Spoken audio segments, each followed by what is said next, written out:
Wizard, I can refine everything. अध्याय 21। Richard ने काले लोहे के जानवर के पंजे को दबाया और उसकी आत्मा में चमत्कारी भट्टी ने तुरंत पंजे का मूल्यांकन किया। सामग्री: काले लोहे के जानवर का अगला पंजा। शोधन योग्य सामग्री: शुद्ध काले लोहे के जानवर का वंश। शोधन की खपत: 100 मन। क्या उपभोग करें? हाँ, काले लोहे के जानवर के अगले पंजे तुरंत चमत्कारी भट्टी में प्रकट हो गए और जादुई शक्ति की धाराएं चमत्कारी भट्टी द्वारा अवशोषित होकर शोधन शक्ति में बदल गईं। कुछ ही सेकंड में जादुई शक्ति से लिपटा हुआ माणिक की तरह, क्रिस्टल की तरह साफ रिचर्ड के हाथ में प्रकट हो गया। रक्त कीमिया जादूगरों के बीच व्यापक रूप से प्रचलित कीमिया है। यह अन्य प्राणियों के रक्त को कीमियागर के अपने रक्त के साथ मिला सकता है, जिससे अंततः कुछ क्षमताएं प्राप्त करने या अपने शरीर को निखारने का उद्देश्य प्राप्त होता है। रक्त कीमिया करते समय रक्त की शुद्धता सबसे महत्वपूर्ण होती है। यदि रक्त कीमिया में प्रयुक्त रक्त को अन्य प्राणियों के रक्त के साथ मिला दिया जाए तो अंतिम परिणाम उतना आदर्श नहीं होगा और अपेक्षा से बहुत भिन्न भी हो सकता है। रक्त को परखनली में डालने के बाद रिचर्ड ने दराज से गहरी काली स्याही की एक शीशी निकाली। नोट्स के अनुसार रक्त कीमिया में रक्त को शुद्ध करने के अलावा हृदय पर एक विशेष स्याही से कीमिया रेखा खींचना भी आवश्यक है। इस रेखा की शक्ति से रिचर्ड का शरीर अपने रक्त को रक्त बीज में बदल देगा और उसे अपने हृदय में स्थापित कर देगा और आवश्यकता पड़ने पर उसे सक्रिय कर देगा। ये रक्त कीमिया के सबसे प्रसिद्ध मार्गों में से एक है रक्त बीज। इस मार्ग का सबसे बड़ा लाभ यह है कि इसमें कम शारीरिक परिवर्तन की आवश्यकता होती है और रक्त रेखाओं को बदलना आसान होता है। इसका नुकसान यह है कि रक्त रेखाओं को बनाए रखने के लिए जादुई शक्ति का उपयोग करना पड़ता है। इस मार्ग के अलावा रक्त कीमिया में अंगों और ग्रंथियों को सीधे प्रत्यारोपित करने का सिवनी मार्ग, अपने अंगों को रूपांतरित और उत्परिवर्तित करने का रूपांतरण मार्ग और जादूगर समुदाय में सबसे लोकप्रिय संकर मार्ग, जो प्रत्यक्ष रक्त सम्मलन है, भी शामिल है। नोटबुक में स्याही बनाने की विधि सोच समझकर दर्ज की गई थी, लेकिन रिचर्ड द्वारा कई स्रोतों से पूछताछ करने के बाद उसे अंततः पता चला कि रक्त कीमिया के लिए इस्तेमाल की जाने वाली स्याही अब सीधे दुकानों में खरीदी जा सकती है और इसकी कीमत भी ज्यादा नहीं है, एक बोतल स्याही के लिए केवल 5 जादुई पत्थर। ये समाचार पाकर रिचर्ड केवल आह भर सका कि समय बदल रहा है और तकनीक आगे बढ़ रही है। विमानों पर विजय के कारण सम्मलन योग्य रक्त रेखाओं की संख्या में काफी वृद्धि हुई है, जिसका अर्थ है कि विभिन्न विद्यालयों के जादूगर अपने विद्यालयों के लिए उपयुक्त रक्त रेखाएं खोज सकते हैं और फिर रक्त कीमिया कर सकते हैं। जादूगर युद्ध के दौरान मारे गए इस जादूगर ने कभी सोचा भी नहीं होगा कि जिस रक्त कीमिया का उसने अध्ययन किया था वह जादूगर समुदाय में एक आम तकनीक बन जाएगी। पंखदार कलम पकड़े हुए रिचर्ड ने अपनी कमीज उतारी और एक दर्पण ढूंढकर अपने हृदय पर एक जादुई घेरा बनाया। रक्त रसायन विज्ञान के लिए आवश्यक कीमिया श्रृंखला अपेक्षाकृत सरल थी और रिचर्ड को इसे पूरा करने में केवल 10 मिनट लगे। अपनी तैयारी पूरी करने के बाद रिचर्ड ने गहरी सांस ली और बिस्तर पर लेट गया। जादू के प्रभाव में कीमिया श्रृंखला से एक हल्की नीली रोशनी निकली। रिचर्ड ने परखनली में भरा खून घेरे के बीच में डाला। अगले ही पल उसे ऐसा एहसास हुआ मानो उसकी छाती से लाल गर्म लोहे से दागा जा रहा हो। उसके हृदय से गर्म रक्त की धाराएं निकलकर उसकी रक्तवाहिकाओं से होते हुए उसके शरीर के सभी अंगों तक पहुंच गईं। वाह! रिचर्ड ने दांत पीसकर जागते रहने की कोशिश की। अब उसे कीमिया श्रृंखला में जादुई शक्ति का निरंतर प्रवाह सुनिश्चित करना था। अज्ञात समय के बाद रिचर्ड ने महसूस किया कि उसकी छाती की जलन गायब हो गई है। उसका शरीर शिथिल पड़ गया और वह बिस्तर पर कीचड़ में डूबा हुआ पड़ा था। उसके कपड़े पसीने से भीगे हुए थे। ये तो बस यातना है। थोड़ी देर आराम करने के बाद रिचर्ड होश में आया और बिस्तर से उठा, अपने कपड़े उतारे और नहाने की तैयारी की। फुफकार, फटने की आवाज आई। रिचर्ड ने हैरानी से अपनी फटी हुई पैंट को देखा। उसने ज्यादा जोर नहीं लगाया। उसने ध्यान से अपनी पैंट खींची तो देखा कि जो कपड़ा पहले मजबूत था वह कागज के टुकड़े की तरह आसानी से फट गया था। रिचर्ड को आखिरकार समझ आ गया, ऐसा इसलिए है क्योंकि वह और मजबूत हो गया है। ध्यान से अपनी पैंट उतारते हुए रिचर्ड ने अपने शरीर की स्थिति देखी। उसने एक जोरदार मुक्का मारा। हवा में एक हल्की सी आवाज गूंज उठी। फिर वह हल्के से उछला। उसका सिर छत से आसानी से टकराया। नोट्स में लिखा है कि रक्तरेखा कीमिया के पहले चरण से शारीरिक स्वास्थ्य में थोड़ा सुधार होगा। रिचर्ड मुड़ा और अपने पीछे रखे बड़े बिस्तर को उठा लिया। बिस्तर का वजन शायद कई 100 पाउंड रहा होगा, लेकिन उसे बस थोड़ा भारी लगा। जादूगर इसे शारीरिक स्वास्थ्य में मामूली सुधार कहते हैं। रिचर्ड ने बिस्तर नीचे कर दिया। एक पल के लिए समझ नहीं आया कि क्या कहे। हालांकि उसे उम्मीद थी कि जादूगर के विचार उसके विचारों से अलग हो सकते हैं, लेकिन मौजूदा स्थिति को देखते हुए जादूगर और शिष्य के बीच का अंतर शायद स्वर्ग और पृथ्वी के बीच के अंतर से भी ज्यादा था। अपने वर्तमान शरीर के साथ तालमेल बिठाने के बाद रिचर्ड ने अपने नोट्स में बताई गई सांस लेने की तकनीकों का अभ्यास करना शुरू कर दिया। प्रत्येक प्रकार की रक्तरेखा कीमिया की अपनी एक अलग सांस लेने की तकनीक होती थी, जो अस्थायी रूप से युद्ध शक्ति बढ़ाने के अलावा शरीर को उत्तेजित करने और रक्तरेखा को उत्तेजित करने का सबसे महत्वपूर्ण कार्य भी करती थी। नोट्स के अनुसार अब उसके शरीर पर हल्के सुरक्षात्मक शल्क कवच की एक परत होनी चाहिए। सांस लो, सांस लो, सांस लो, सांस लो। कुछ सेकंड तक सांस लेने और छोड़ने के बाद रिचर्ड को अपने दिल से पूरे शरीर में एक तीखी गर्मी का एहसास हुआ। साथ ही उसके पूरे शरीर में खुजली जैसी सनसनी फैल गई। रिचर्ड ने अपने शरीर की ओर देखा और उसकी त्वचा से धातु जैसी चमक वाले काले शल्क निकले हुए देखे, जो बिल्कुल काले लोहे के जानवर जैसे लग रहे थे। ली को खंजर मिल गया और उसने उसे सावधानी से 2 बार मारा। हालांकि वह खंजर, जो लोहे को कीचड़ की तरह काट सकता था, उसके शरीर पर शल्कों को भेदने के लिए वास्तव में बहुत बल की आवश्यकता थी। हाँ, बस थोड़ी सी सुरक्षा। रिचर्ड ने खंजर रख दिया। जादू से प्रभावित होने के बाद खंजर प्लेट कवच को भी भेद सकता था, लेकिन अब शल्कों को भेदने के लिए उसे कुछ प्रयास करने पड़ते थे। दूसरे शब्दों में, अब उसने कवच की एक ऐसी परत पहन रखी है जो प्लेट कवच से भी ज्यादा शक्तिशाली है। काले शल्क और जादूगर के वस्त्र का बल क्षेत्र अवरोध, इस प्रकार की सुरक्षात्मक शक्ति नए प्रशिक्षुओं में निश्चित रूप से सर्वश्रेष्ठ है। अगर मैं अभी उस राक्षसी बकरी का सीधा सामना भी करूं, तो भी मैं उसे आसानी से हरा सकता हूं। काले शल्क बहते पानी की तरह उठते गिरते हैं, जैसे मांसपेशियां खींचती सिकुड़ती हैं और रोशनी में एक अजीब सा आकर्षण बिखेरती हैं। ये बहुत सुंदर है। रिचर्ड ने खुद को देखा और आत्ममुग्धता से आह भरी। लेकिन कुछ ही देर बाद रिचर्ड के शरीर से अचानक एक खौफनाक भूख उमड़ पड़ी। ये बुरा है। रक्त रसायन विज्ञान ने मेरी जादुई शक्ति को खत्म कर दिया है। अब मेरे वंश का उपयोग करने से मेरी जीवन ऊर्जा नष्ट हो रही है। रिचर्ड ने जल्दी से अपना खून निष्क्रिय कर दिया और उसके अंगों के सिरों से काली पपड़ियां फीकी पड़ने लगीं और अंततः उसकी छाती पर आकर एक काले दाग में बदल गईं। और खून कम होने के बाद अचानक कमजोरी का एहसास फिर से उभर आया। रिचर्ड लड़खड़ाते हुए मेज पर गया, प्रवेश परीक्षा में बची हुई एक पौष्टिक औषधि उठाई और उसे अपने मुंह में डाल लिया। एक बोतल काफी नहीं थी, इसलिए मैंने एक और पी ली। लगातार 3 बोतलें पीने के बाद भूख का खौफनाक एहसास आखिरकार कम हो गया। बाथरूम में जाते हुए ली ने खुद को आईने में देखा और पाया कि वह फिर से दुबला हो गया था। उसने सोचा कि इस दौरान उसने जो भी वजन बढ़ाया था वह सब बेकार था। इस वंश की कीमिया का सेवन थोड़ा ज्यादा ही डरावना है। जब तक ये बिल्कुल जरूरी न हो, अपनी जादुई शक्ति समाप्त होने पर इसका इस्तेमाल कभी न करें। रिचर्ड ने निष्कर्ष निकाला। अपने शरीर पर उगे शल्कों से खून के धब्बे धोने के बाद रिचर्ड ने नए कपड़े पहन लिए। अब 3 महीने बीत चुके हैं और अब उन 100 जादुई पत्थरों को पाने का समय आ गया है। अपने कपड़े ठीक करने के बाद रिचर्ड ने ध्यान से वह लाल पारा ढूंढ निकाला जिसे उसने कुछ महीने पहले परिष्कृत किया था और उसे कागज के गोले और भूसे से भरे एक डिब्बे में रख दिया। अगर यह चीज फट गई तो रिचर्ड आधा मर जाएगा। डिब्बा पकड़े हुए रिचर्ड बीच वाले काले टॉवर पर पहुंचा। प्रशिक्षु स्वपरीक्षण कक्ष से गुजरते हुए वह अपनी शारीरिक स्थिति जांचने के लिए अंदर गया। आत्मा, संविधान 22, जादू 176, रेटिंग, प्रवेश स्तर का प्रशिक्षु। मानसिक शक्ति पर प्रश्न चिन्ह क्यों है? क्या क्रिस्टल बॉल टूट गई है? रिचर्ड ने क्रिस्टल बॉल थपथपाए। मानसिक शक्ति के अलावा उसकी जादुई शक्ति भी थोड़ी गड़बड़ थी। हालांकि रक्त कीमिया की वंशावली वॉरक्राफ्ट की वंशावली है और वंशावली में कुछ जादुई शक्ति होती है। जादुई शक्ति बढ़ाने में कोई समस्या नहीं है। जब वह 56वीं मंजिल पर पहुंचा तो रिचर्ड पहले से ही पसीने से तरबतर था। हाथ में बम लिए हुए ये कहना झूठ होगा कि मैं घबराया नहीं था। धमा धमा धमा, रिचर्ड ने पास ही दरवाजा खटखटाया। क्लिक। तुम क्या करते हो? एक प्रशिक्षु ने दरवाजा खोला। प्रशिक्षु मोटा था और अधेड़ लग रहा था। उसकी आंखें तिरछी, नाक टेढ़ी और माथा जादुई चिराग के नीचे चमक रहा था। वरिष्ठ महोदय, मैं अपना मिशन प्रस्तुत करने आया हूं। रिचर्ड ने डिब्बा पकड़ा और ध्यान से उसे अपने सामने खड़े अधेड़ प्रशिक्षु को थमा दिया। कोई काम प्रस्तुत करो। कौन सा काम? अधेड़ प्रशिक्षु ने उसे पकड़ने के लिए हाथ बढ़ाया, लेकिन रिचर्ड को पसीने से तर और सतर्क देखकर उसके दिमाग में अचानक एक विचार कौंधा। ये लाल पारा नहीं हो सकता। सचमुच कुछ ऐसा है जिसे एक युवा और भोले व्यक्ति ने परिष्कृत किया है। अंदर आओ, अंदर आओ। डिब्बे को ध्यान से पकड़ लो, क्योंकि लाल पारा बहुत तेज होता है। अधेड़ उम्र का प्रशिक्षु बार बार पीछे हटा, फिर अपने पीछे दरवाजा जितना हो सके उतना चौड़ा खोला। डिब्बे को लेने का कोई इरादा नहीं था। रिचर्ड द्वारा लाल पारे को स्थिर करने के बाद ही उसने राहत की सांस ली। जूनियर, तुम सच में बहुत निर्दयी हो। तुमने खुद इस लाल पारे का जिक्र करने की हिम्मत की। अधेड़ उम्र का प्रशिक्षु कुर्सी पर बैठ गया और अपने माथे से पसीना पोंछने लगा। आपका नाम क्या है, सीनियर? चक। आपका नाम क्या है? रिचर्ड। कुछ देर की बातचीत के बाद चक खिड़की के पास गया और 2 बार आवाज लगाई।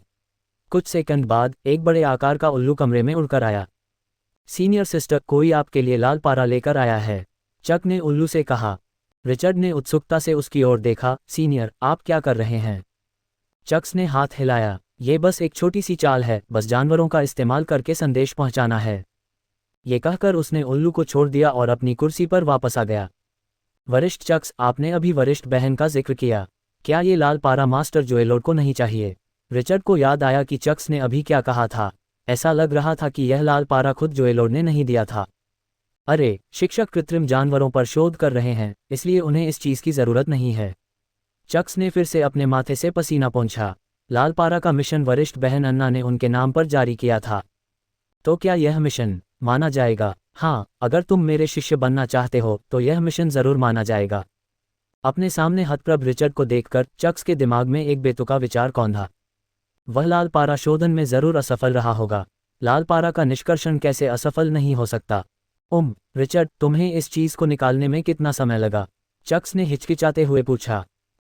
लगभग 3 महीने।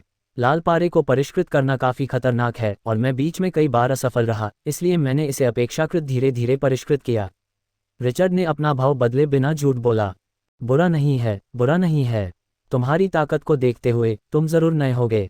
मुझे तो लगा जैसे मैं किसी महान किमियागर से मिल गया हूँ। चक्स ने मन ही मन राहत की सांस ली और मुस्कुराते हुए कहा, कभी कभी शिक्षक भी लाल पारे को परिष्कृत करने में असफल हो जाते हैं। कठिनाई तो पहले ही सीमा से परे है। ये सुनकर रिचर्ड को तुरंत लगा कि 3 महीने में काम पूरा करने का उसका फैसला बिल्कुल सही था। एक जादूगर को भी लाल पारे को परिष्कृत करने में दिक्कत होती है, एक प्रशिक्षु की तो बात ही छोड़ दीजिए। दोनों कुछ देर बातें करते रहे। हालांकि चक्स एक चिकने अधेड़ उम्र के आदमी जैसा दिखता था, उसकी ताकत एक वरिष्ठ प्रशिक्षु के करीब थी। वह जो लॉर्ड का औपचारिक छात्र था। परिचय के बाद रिचर्ड ने जो लॉर्ड द्वारा शिष्यों को स्वीकार करने की खबर के बारे में पूछना शुरू किया। भाई, मैंने सुना है कि मास्टर कियाओडे के शिष्य बनने वाले ज्यादातर लोग कीमिया कार्यशाला में गए थे। रिचर्ड ने हिचकिचाते हुए पूछा। ये सुनकर चक्स ने हाथ हिलाकर मना कर दिया। बाहर की बकवास मत सुनो। ये कहते हुए कि गुरु के अधीन सभी प्रशिक्षु कीमिया कार्यशाला में काम करने जाते हैं और कुछ भी वास्तविक नहीं सीख पाते। मैं तुमसे कहता हूँ, पूरे अकादमी में प्रशिक्षुओं के साथ गुरु का व्यवहार सबसे अच्छा है। जब तक तुम उनके शिष्य बनोगे, तुम्हें कम से कम 5 जादुई पत्थरों का मासिक भत्ता मिलेगा। ये चीज़ तुम्हारी कार्यशाला की मजदूरी के अतिरिक्त है। अगर तुम किसी कार्यशाला में काम करते हो तो निपुणता हासिल करने के बाद हर महीने 10 से 20 जादुई पत्थर कमाना सामान्य बात है। क्या ये तुम नए छात्रों के लिए अकादमी के काम करने से कहीं बेहतर नहीं है? इतना कहकर चक्स ने अपने पास रखी मेज से एक धातु का हिप फ्लास्क निकाला और 2 घूंट लिए। और देखो, दूसरे गुरु अपने शिष्यों के साथ कैसा व्यवहार करते हैं। वे उनका इस्तेमाल औषधियों और जादू की परीक्षा के लिए करते हैं।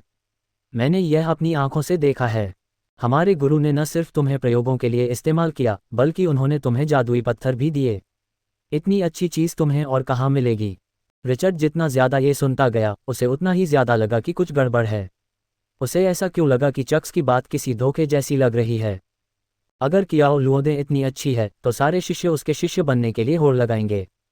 लेकिन रिचर्ड कुछ कह पाता, इससे पहले ही कमरे का दरवाज़ा जोर से खुल गया। चक्स, डिलीवरी कहाँ है? जब रिचर्ड ने उस व्यक्ति को आते देखा तो पता चला कि वह अन्ना थी जिसने उस दिन उसे व्याख्यान दिया था। जब चक्स ने अन्ना को देखा तो उसने तुरंत शराब का जग छिपा दिया, फिर अचानक उठ खड़ा हुआ, अन्ना के पास दौड़ा और उसकी तारीफ की। बहन, बहन, रेड मर्करी तो है। इतना हंगामा मत करो, रेड मर्करी इसे बर्दाश्त नहीं कर सकता। अन्ना ने चक्स की तरफ देखा, डिब्बे को देखा और पलटकर अपने बगल में बैठे रिचर्ड की तरफ देखा। क्या तुमने इसे रिफाइन किया है? मैंने इसे रिफाइन किया है। प्रशिक्षु की पुष्टि करने के बाद अन्ना लाल पारे वाले डिब्बे की ओर बढ़ी और उसे बहुत धीरे से खोला। जैसे ही उसने डिब्बा खोला, अन्ना की नज़र एक भूरे रंग की कांच की बोतल पर पड़ी। हालांकि कई प्रशिक्षु जानते थे कि लाल पारे को प्रकाश से दूर रखना जरूरी है, लेकिन उसने अपने गुरु के निर्देश के बाद ही इसे भूरे रंग की कांच की बोतल में रखने के बारे में सोचा। उसने पहले कभी किसी और को इसका इस्तेमाल करते नहीं देखा था।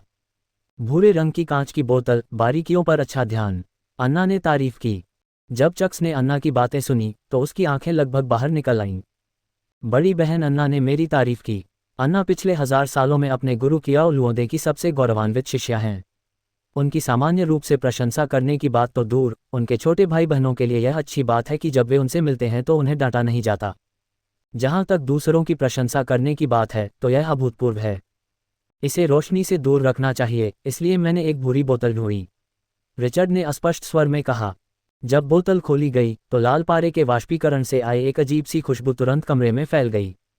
रिचर्ड ने अनजाने में अपना मुंह और नाक ढक लिया, लेकिन अन्ना को लापरवाही से हाथ हिलाते हुए देखा और एक हवा के झोंके ने कमरे की गंध को खिड़की से बाहर उड़ा दिया। चक्स, तुम्हारे गुरु के शिष्य होने के नाते एक बाहरी व्यक्ति भी अपना मुंह और नाक ढकना जानता होगा, लेकिन तुम अभी भी वहां एक बेवकूफ की तरह खड़े हो। अन्ना ने चक्स की ओर देखा, जिससे वह कांप उठा। ये कहते ही अन्ना की उंगलियों के पोरों में एक हल्की नीली रोशनी चमक उठी और उसकी उंगलियों से एक जादुई धागा निकला और बड़ी ही नाजुकता से बोतल में समा गया। कुछ ही पल बाद एक अजीब रंग का लाल पारे की बूंद निकली। ये रंग, अन्ना ने लाल पारे के रंग को देखा, उसकी आंखें चमक रही थीं। ये रंग, ये चमक, ये सचमुच लाल पारा है और यह अत्यंत उच्च शुद्धता वाला लाल पारा है। अन्ना लाल पारे को सक्रिय करने से खुद को रोक नहीं पाए। जादू की उत्तेजना से लाल पारा एक धमाके के साथ तुरंत फट गया, जिससे कमरे में हवा का एक झोंका आया। क्या तुमने इस चीज को परिष्कृत किया है? एना ने मुड़कर पूछा। मैंने इसे निकाला है, रिचर्ड ने जवाब दिया। तुम्हारा नाम क्या है? क्या आपका कोई गुरु है? मेरा नाम रिचर्ड है और अभी तक मेरा कोई गुरु नहीं है। वाह, ठीक है। सुनने के बाद एना ने बोतल पर ढक्कन लगाया और रिचर्ड की ओर बढ़ी। रिचर्ड थोड़ा उलझन में था। क्या ऐसा हो सकता है कि मेरे कल्फनेस में लाल पारा नहीं बन रहा था? क्या यह महिला उसे झूठा समझ रही थी? जब उसने उससे पूछा कि क्या उसका कोई गुरु है, तो क्या वह पूछ रही थी कि क्या उसका कोई समर्थक है? रिचर्ड को अचानक याद आया कि केंद्रीय ब्लैक टावर की 50वीं मंजिल के ऊपर का इलाका जादूगरों का इलाका था और वहां कोई अकादमी पर्यवेक्षक नहीं थे। इसका मतलब है कि अगर एना उसे यहां मार भी देती तो किसी को पता नहीं चलता। एक पल के लिए रिचर्ड का दिमाग चकरा गया और वह बार बार पीछे हट गया। अच्छा, सीनियर एना, रिचर्ड, जो एक कोने में सिमट गया था और उसे कोई रास्ता नहीं दिख रहा था, अब और जोरदार हो गया और बोला, बस मुझे बताओ कि तुम क्या करना चाहती हो। एना की लगभग 1.8 मीटर की ऊंचाई ने उसे रिचर्ड को नीचे देखने की इजाजत दी। वह रिचर्ड के कंधों पर दोनों हाथों से थपथपाया और दृढ़ता से कहा, चूंकि तुम्हारा कोई गुरु नहीं है तो हमारे कीमिया स्कूल में क्यों नहीं आ जाते? एना की बातों से रिचर्ड थोड़ा घबरा गया। मैं यहाँ एक कार्य प्रस्तुत करने आया हूँ, तुम मुझे अपने समूह में क्यों घसीटना चाहते हो? कीमिया स्कूल में शामिल हो जाओ। तुम्हारी कीमिया में गहरी प्रतिभा है। मेरे गुरु को भी तुम्हारे लाल पारे जैसी शुद्धता प्राप्त करना मुश्किल लगता है। तुम निश्चित रूप से कीमिया में एक प्रतिभाशाली हो। एना के शब्द इतने नेक थे कि रिचर्ड ने लगभग उन पर विश्वास कर लिया। लेकिन बड़ी बहन, मैं अभी भी एक प्रारंभिक स्तर का प्रशिक्षु हूँ। मास्टर कियाओडे के प्रशिक्षुओं के लिए न्यूनतम आवश्यकता निम्न स्तर के प्रशिक्षु हैं। प्रशिक्षु, एना ने रिचर्ड की तरफ देखा और अचानक भौहें सिकोड़ लीं। एक शक्तिशाली मानसिक शक्ति ने तुरंत उसे झकझोर दिया। असंभव, तुम तो पहले ही निम्न स्तरीय प्रशिक्षु के स्तर तक पहुंच चुके हो। एना की बातें सुनकर रिचर्ड दंग रह गया। कुछ ही समय पहले उसकी मानसिक शक्ति 16 तक पहुंची थी और वह अभी भी निम्न स्तरीय प्रशिक्षु के लिए आवश्यक मानसिक शक्ति से 4 अंक दूर था। वह रातों रात निम्न स्तरीय प्रशिक्षु कैसे बन गया? रिचर्ड के भ्रमित भाव को देखकर एना ने अपना सिर हिलाया। शायद तुमने कुछ ऐसा किया जिससे तुम्हारी मानसिक शक्ति का विकास हुआ। तुमने क्या किया? रिचर्ड ने कुछ देर सोचा। हाल ही में उसने जो एकमात्र खास काम किया था वह था रक्त कीमिया। क्या ऐसा हो सकता है कि रक्त कीमिया का मानसिक शक्ति बढ़ाने का भी प्रभाव हो? जैसे ही रिचर्ड सोच रहा था, उसके बगल में बैठे चक्स ने अचानक कहा, मुझे लगता है कि यह प्रतिक्रिया प्रभाव है। रिचर्ड, क्या तुम हाल ही में रक्त कीमिया कर रहे हो? चक की बात सुनकर एना ने भी रिचर्ड में असंगति देखी। हालांकि रिचर्ड, जिसकी शारीरिक स्थिति में काफी सुधार हुआ था, अपने शरीर के साथ तालमेल बिठा चुका था, फिर भी कुछ छोटी छोटी बातें हमेशा ऐसी होती थीं जो इतने कम समय में भी असंगत लगती थीं। ये सच है, इसमें कोई आश्चर्य की बात नहीं है, चक ने समझदारी से कहा। वरिष्ठ चक, आपने जिस फीडबैक प्रभाव का जिक्र किया था, लगता है आपने अभी तक सोल स्कूल की कक्षा नहीं ली है। चक मुस्कुराया और उसके चमकदार माथे पर ज्ञान की एक झलक दिखाई दी। आत्मा विद्यालय के शोध के अनुसार हमारी आत्मा और शरीर वास्तव में पूरी तरह से अलग नहीं है और दोनों के बीच एक छिपा हुआ संबंध है, और यह संबंध शरीर और आत्मा के बीच के अंतर को संतुलित कर सकता है। जब किसी प्राणी की शारीरिक शक्ति नाटकीय रूप से बढ़ती है तो उसकी मानसिक शक्ति भी बढ़ती है, जिससे उसकी आत्मा अपने शरीर का उपयोग कर पाती है। यही बात उल्टी भी सच है, जब मानसिक शक्ति नाटकीय रूप से बढ़ती है तो प्राणी की शारीरिक शक्ति भी बढ़ती है, जिससे शरीर एक अधिक शक्तिशाली आत्मा को समायोजित कर पाता है। हालांकि चक्स आमतौर पर एक चिकने अधेड़ उम्र के व्यक्ति की तरह दिखते हैं, लेकिन जब वे सिद्धांत की बात करते हैं तो उनका पूरा स्वभाव बदल जाता है। उनका पहले जैसा चमकदार माथा अब परिपक्वता और विश्वसनीयता का प्रतीक बन गया है। सरल शब्दों में कहें तो यह मानसिक शक्ति और शारीरिक शक्ति के बारे में है। अगर एक बहुत मजबूत है तो ये दूसरे के विकास को गति देगा। रक्त रसायन विज्ञान से गुजरने के बाद आपका भौतिक शरीर एक निम्न स्तरीय प्रशिक्षु के स्तर तक बढ़ गया। आत्मा और शरीर के बीच का अंतर बहुत अधिक है, इसलिए आपकी मानसिक शक्ति भी बढ़ गई। ये सुनकर रिचर्ड को अचानक एहसास हुआ, मैं समझ गया। क्या इसका मतलब यह नहीं है कि अगर किसी शूरवीर का शरीर पर्याप्त मजबूत है तो वह उसकी मानसिक शक्ति को भी बढ़ा सकता है? यही सिद्धांत है। चार्ल्स ने सिर हिलाया, लेकिन मानव शरीर की ऊपरी सीमा बहुत कम है। अगर आप इस सीमा तक पहुंच भी जाते हैं और तथाकथित उच्च स्तरीय शूरवीर बन जाते हैं तो भी आपकी शारीरिक क्षमता केवल 29 अंक की होती है। जादूगर के ध्यान की तुलना में शक्ति बढ़ाने का यह तरीका बहुत ही कमजोर है। कनिष्ठ भाई, आपको एक रक्त रसायन कीमिया सत्र पूरा करने में कितना समय लगा? सिर्फ 1 या 2 घंटों में आपने ऐसे परिणाम प्राप्त कर लिए हैं जिन्हें प्राप्त करने में कुछ शूरवीरों को दशकों लग जाएंगे। इसके अलावा आध्यात्मिक शक्ति को पूरी तरह से मुक्त होने के लिए आत्माओं के सागर से जुड़ा होना चाहिए। अगर शूरवीर उच्च स्तर तक नहीं पहुंचा है तो प्रतिक्रिया प्रभाव द्वारा लाई गई आध्यात्मिक शक्ति को केवल संभावित माना जा सकता है। रिचर्ड ने इस पर विचार किया और महसूस किया कि तथ्य वास्तव में चक्स के कहे अनुसार ही थे। कनिष्ठ भाई, अपनी आध्यात्मिक शक्ति बढ़ाने के लिए अपनी शारीरिक क्षमता पर निर्भर मत रहो। प्रतिक्रिया प्रभाव के लिए आपकी आध्यात्मिक शक्ति और शारीरिक शक्ति के बीच बहुत बड़ा अंतर होना आवश्यक है। उदाहरण के लिए, आपकी वर्तमान आध्यात्मिक शक्ति एक निम्न स्तरीय प्रशिक्षु के बराबर है, लेकिन आपकी शारीरिक क्षमता एक मध्यम स्तरीय प्रशिक्षु के स्तर तक पहुंच गई है। तभी प्रतिक्रिया प्रभाव प्रकट होगा। यदि आप जादूगर बन जाते हैं तो यह प्रभाव प्रथम अंगूठी और द्वितीय अंगूठी के जादूगरों के लिए समान हो जाएगा। ये कहते हुए चक्स अचानक रिचर्ड के पास गया और उसके कंधे पर थपथपाया। हमारे गुरु के कई कीमियागरों से संबंध हैं। जब तक आप उनके आधिकारिक शिष्य बन सकते हैं तब तक आपके वर्तमान वंश को शुद्ध करना और उसे एक अधिक पूर्ण वंश सूत्र से बदलना असंभव नहीं है। लगता है चक्स ने रिचर्ड को एक ऐसे प्रशिक्षु के रूप में माना जो बेतरतीब ढंग से रक्त कीमिया कर रहा था। ये सुनकर रिचर्ड मुस्कुराया और मन ही मन कसम खाई कि जब भी वह पदार्थों को शुद्ध करने के लिए चमत्कारी भट्टी का उपयोग करेगा तो उसमें कुछ पदार्थ मिलाएगा। ठीक है चक्स, तुम अभी के लिए अलग हो जाओ। तुम कीमिया स्कूल में प्रवेश पा सकोगे या नहीं, ये रिचर्ड के अपने फैसले पर निर्भर करता है। अन्ना ने चक्स को एक तरफ खींच लिया और रिचर्ड को सोचने के लिए अकेला छोड़ दिया। गुरु चुनना एक गंभीर मामला है और अकादमी में गुरु बदलने के बेहद सख्त नियम हैं। अगर कोई प्रशिक्षु जल्दबाजी में गुरु बदल लेता है तो संभावना है कि अकादमी का कोई भी गुरु उसे स्वीकार करने को तैयार नहीं होगा। कुछ मिनटों के बाद रिचर्ड ने गहरी सांस ली और अन्ना को दृढ़ निगाहों से देखा। मुझे यकीन है, मैं कीमिया स्कूल में शामिल होना चाहता हूं और मास्टर कियाओडे का छात्र बनना चाहता हूं। ठीक है, मैं तुम्हें अभी प्रशिक्षक से मिलवाती हूं। अन्ना ने ताली बजाई और तुरंत रिचर्ड को ब्लैक टावर की ऊपरी मंजिल पर खींच लिया। सेंट्रल ब्लैक टावर की 99वीं मंजिल पर कीमियागर जादूगर जो लॉर्ड कृत्रिम जीवों पर अपने प्रयोग गहनता से कर रहा है। ब्लैक टावर विजार्ड अकादमी में सर्वोच्च रसायन विज्ञान सिद्धि प्राप्त जादूगर होने के नाते वह पूरे सेंट्रल ब्लैक टावर में सबसे सुरक्षित प्रयोगशाला का मालिक है। इस प्रयोगशाला में जब तक सेंट्रल ब्लैक टावर ढह न जाए उसे अपने प्रयोग करने में कोई परेशानी नहीं होगी। दहाड़ दहाड़ उस कृत्रिम जानवर को देखकर जिसका शरीर धीरे धीरे उसके सामने ढह रहा था, कियाओ लुओडे जो लगातार 1 महीने से असफल रहा था, अपनी बाहें रगड़ता रहा और लापरवाही से आग का एक गोला बुलाकर कृत्रिम जानवर के अवशेषों को जलाकर राख कर दिया। आखिर समस्या क्या है? शिक्षक ने मुझे जो नोट्स दिए थे उनमें क्या कमी है? कियाओ लुओडे डेस्क पर गया और सिरदर्द के साथ अपने प्रयोगात्मक नोट्स को देखा। धमा धमा धमा, अंदर आइए। दरवाज़ा खुला और अन्ना रिचर्ड को प्रयोगशाला में ले गई। जैसे ही वह प्रयोगशाला में दाखिल हुआ, रिचर्ड को तुरंत बेड़ियों का एक जोरदार एहसास हुआ, मानो कोई उसकी जादुई शक्ति को दबा रहा हो। उसने चारों ओर देखा। पूरी प्रयोगशाला रून उत्कीर्ण काली ईंटों से बनी थी। हालांकि छत पर कुछ जादुई रोशनियां थीं, फिर भी पूरी प्रयोगशाला बहुत मंद थी।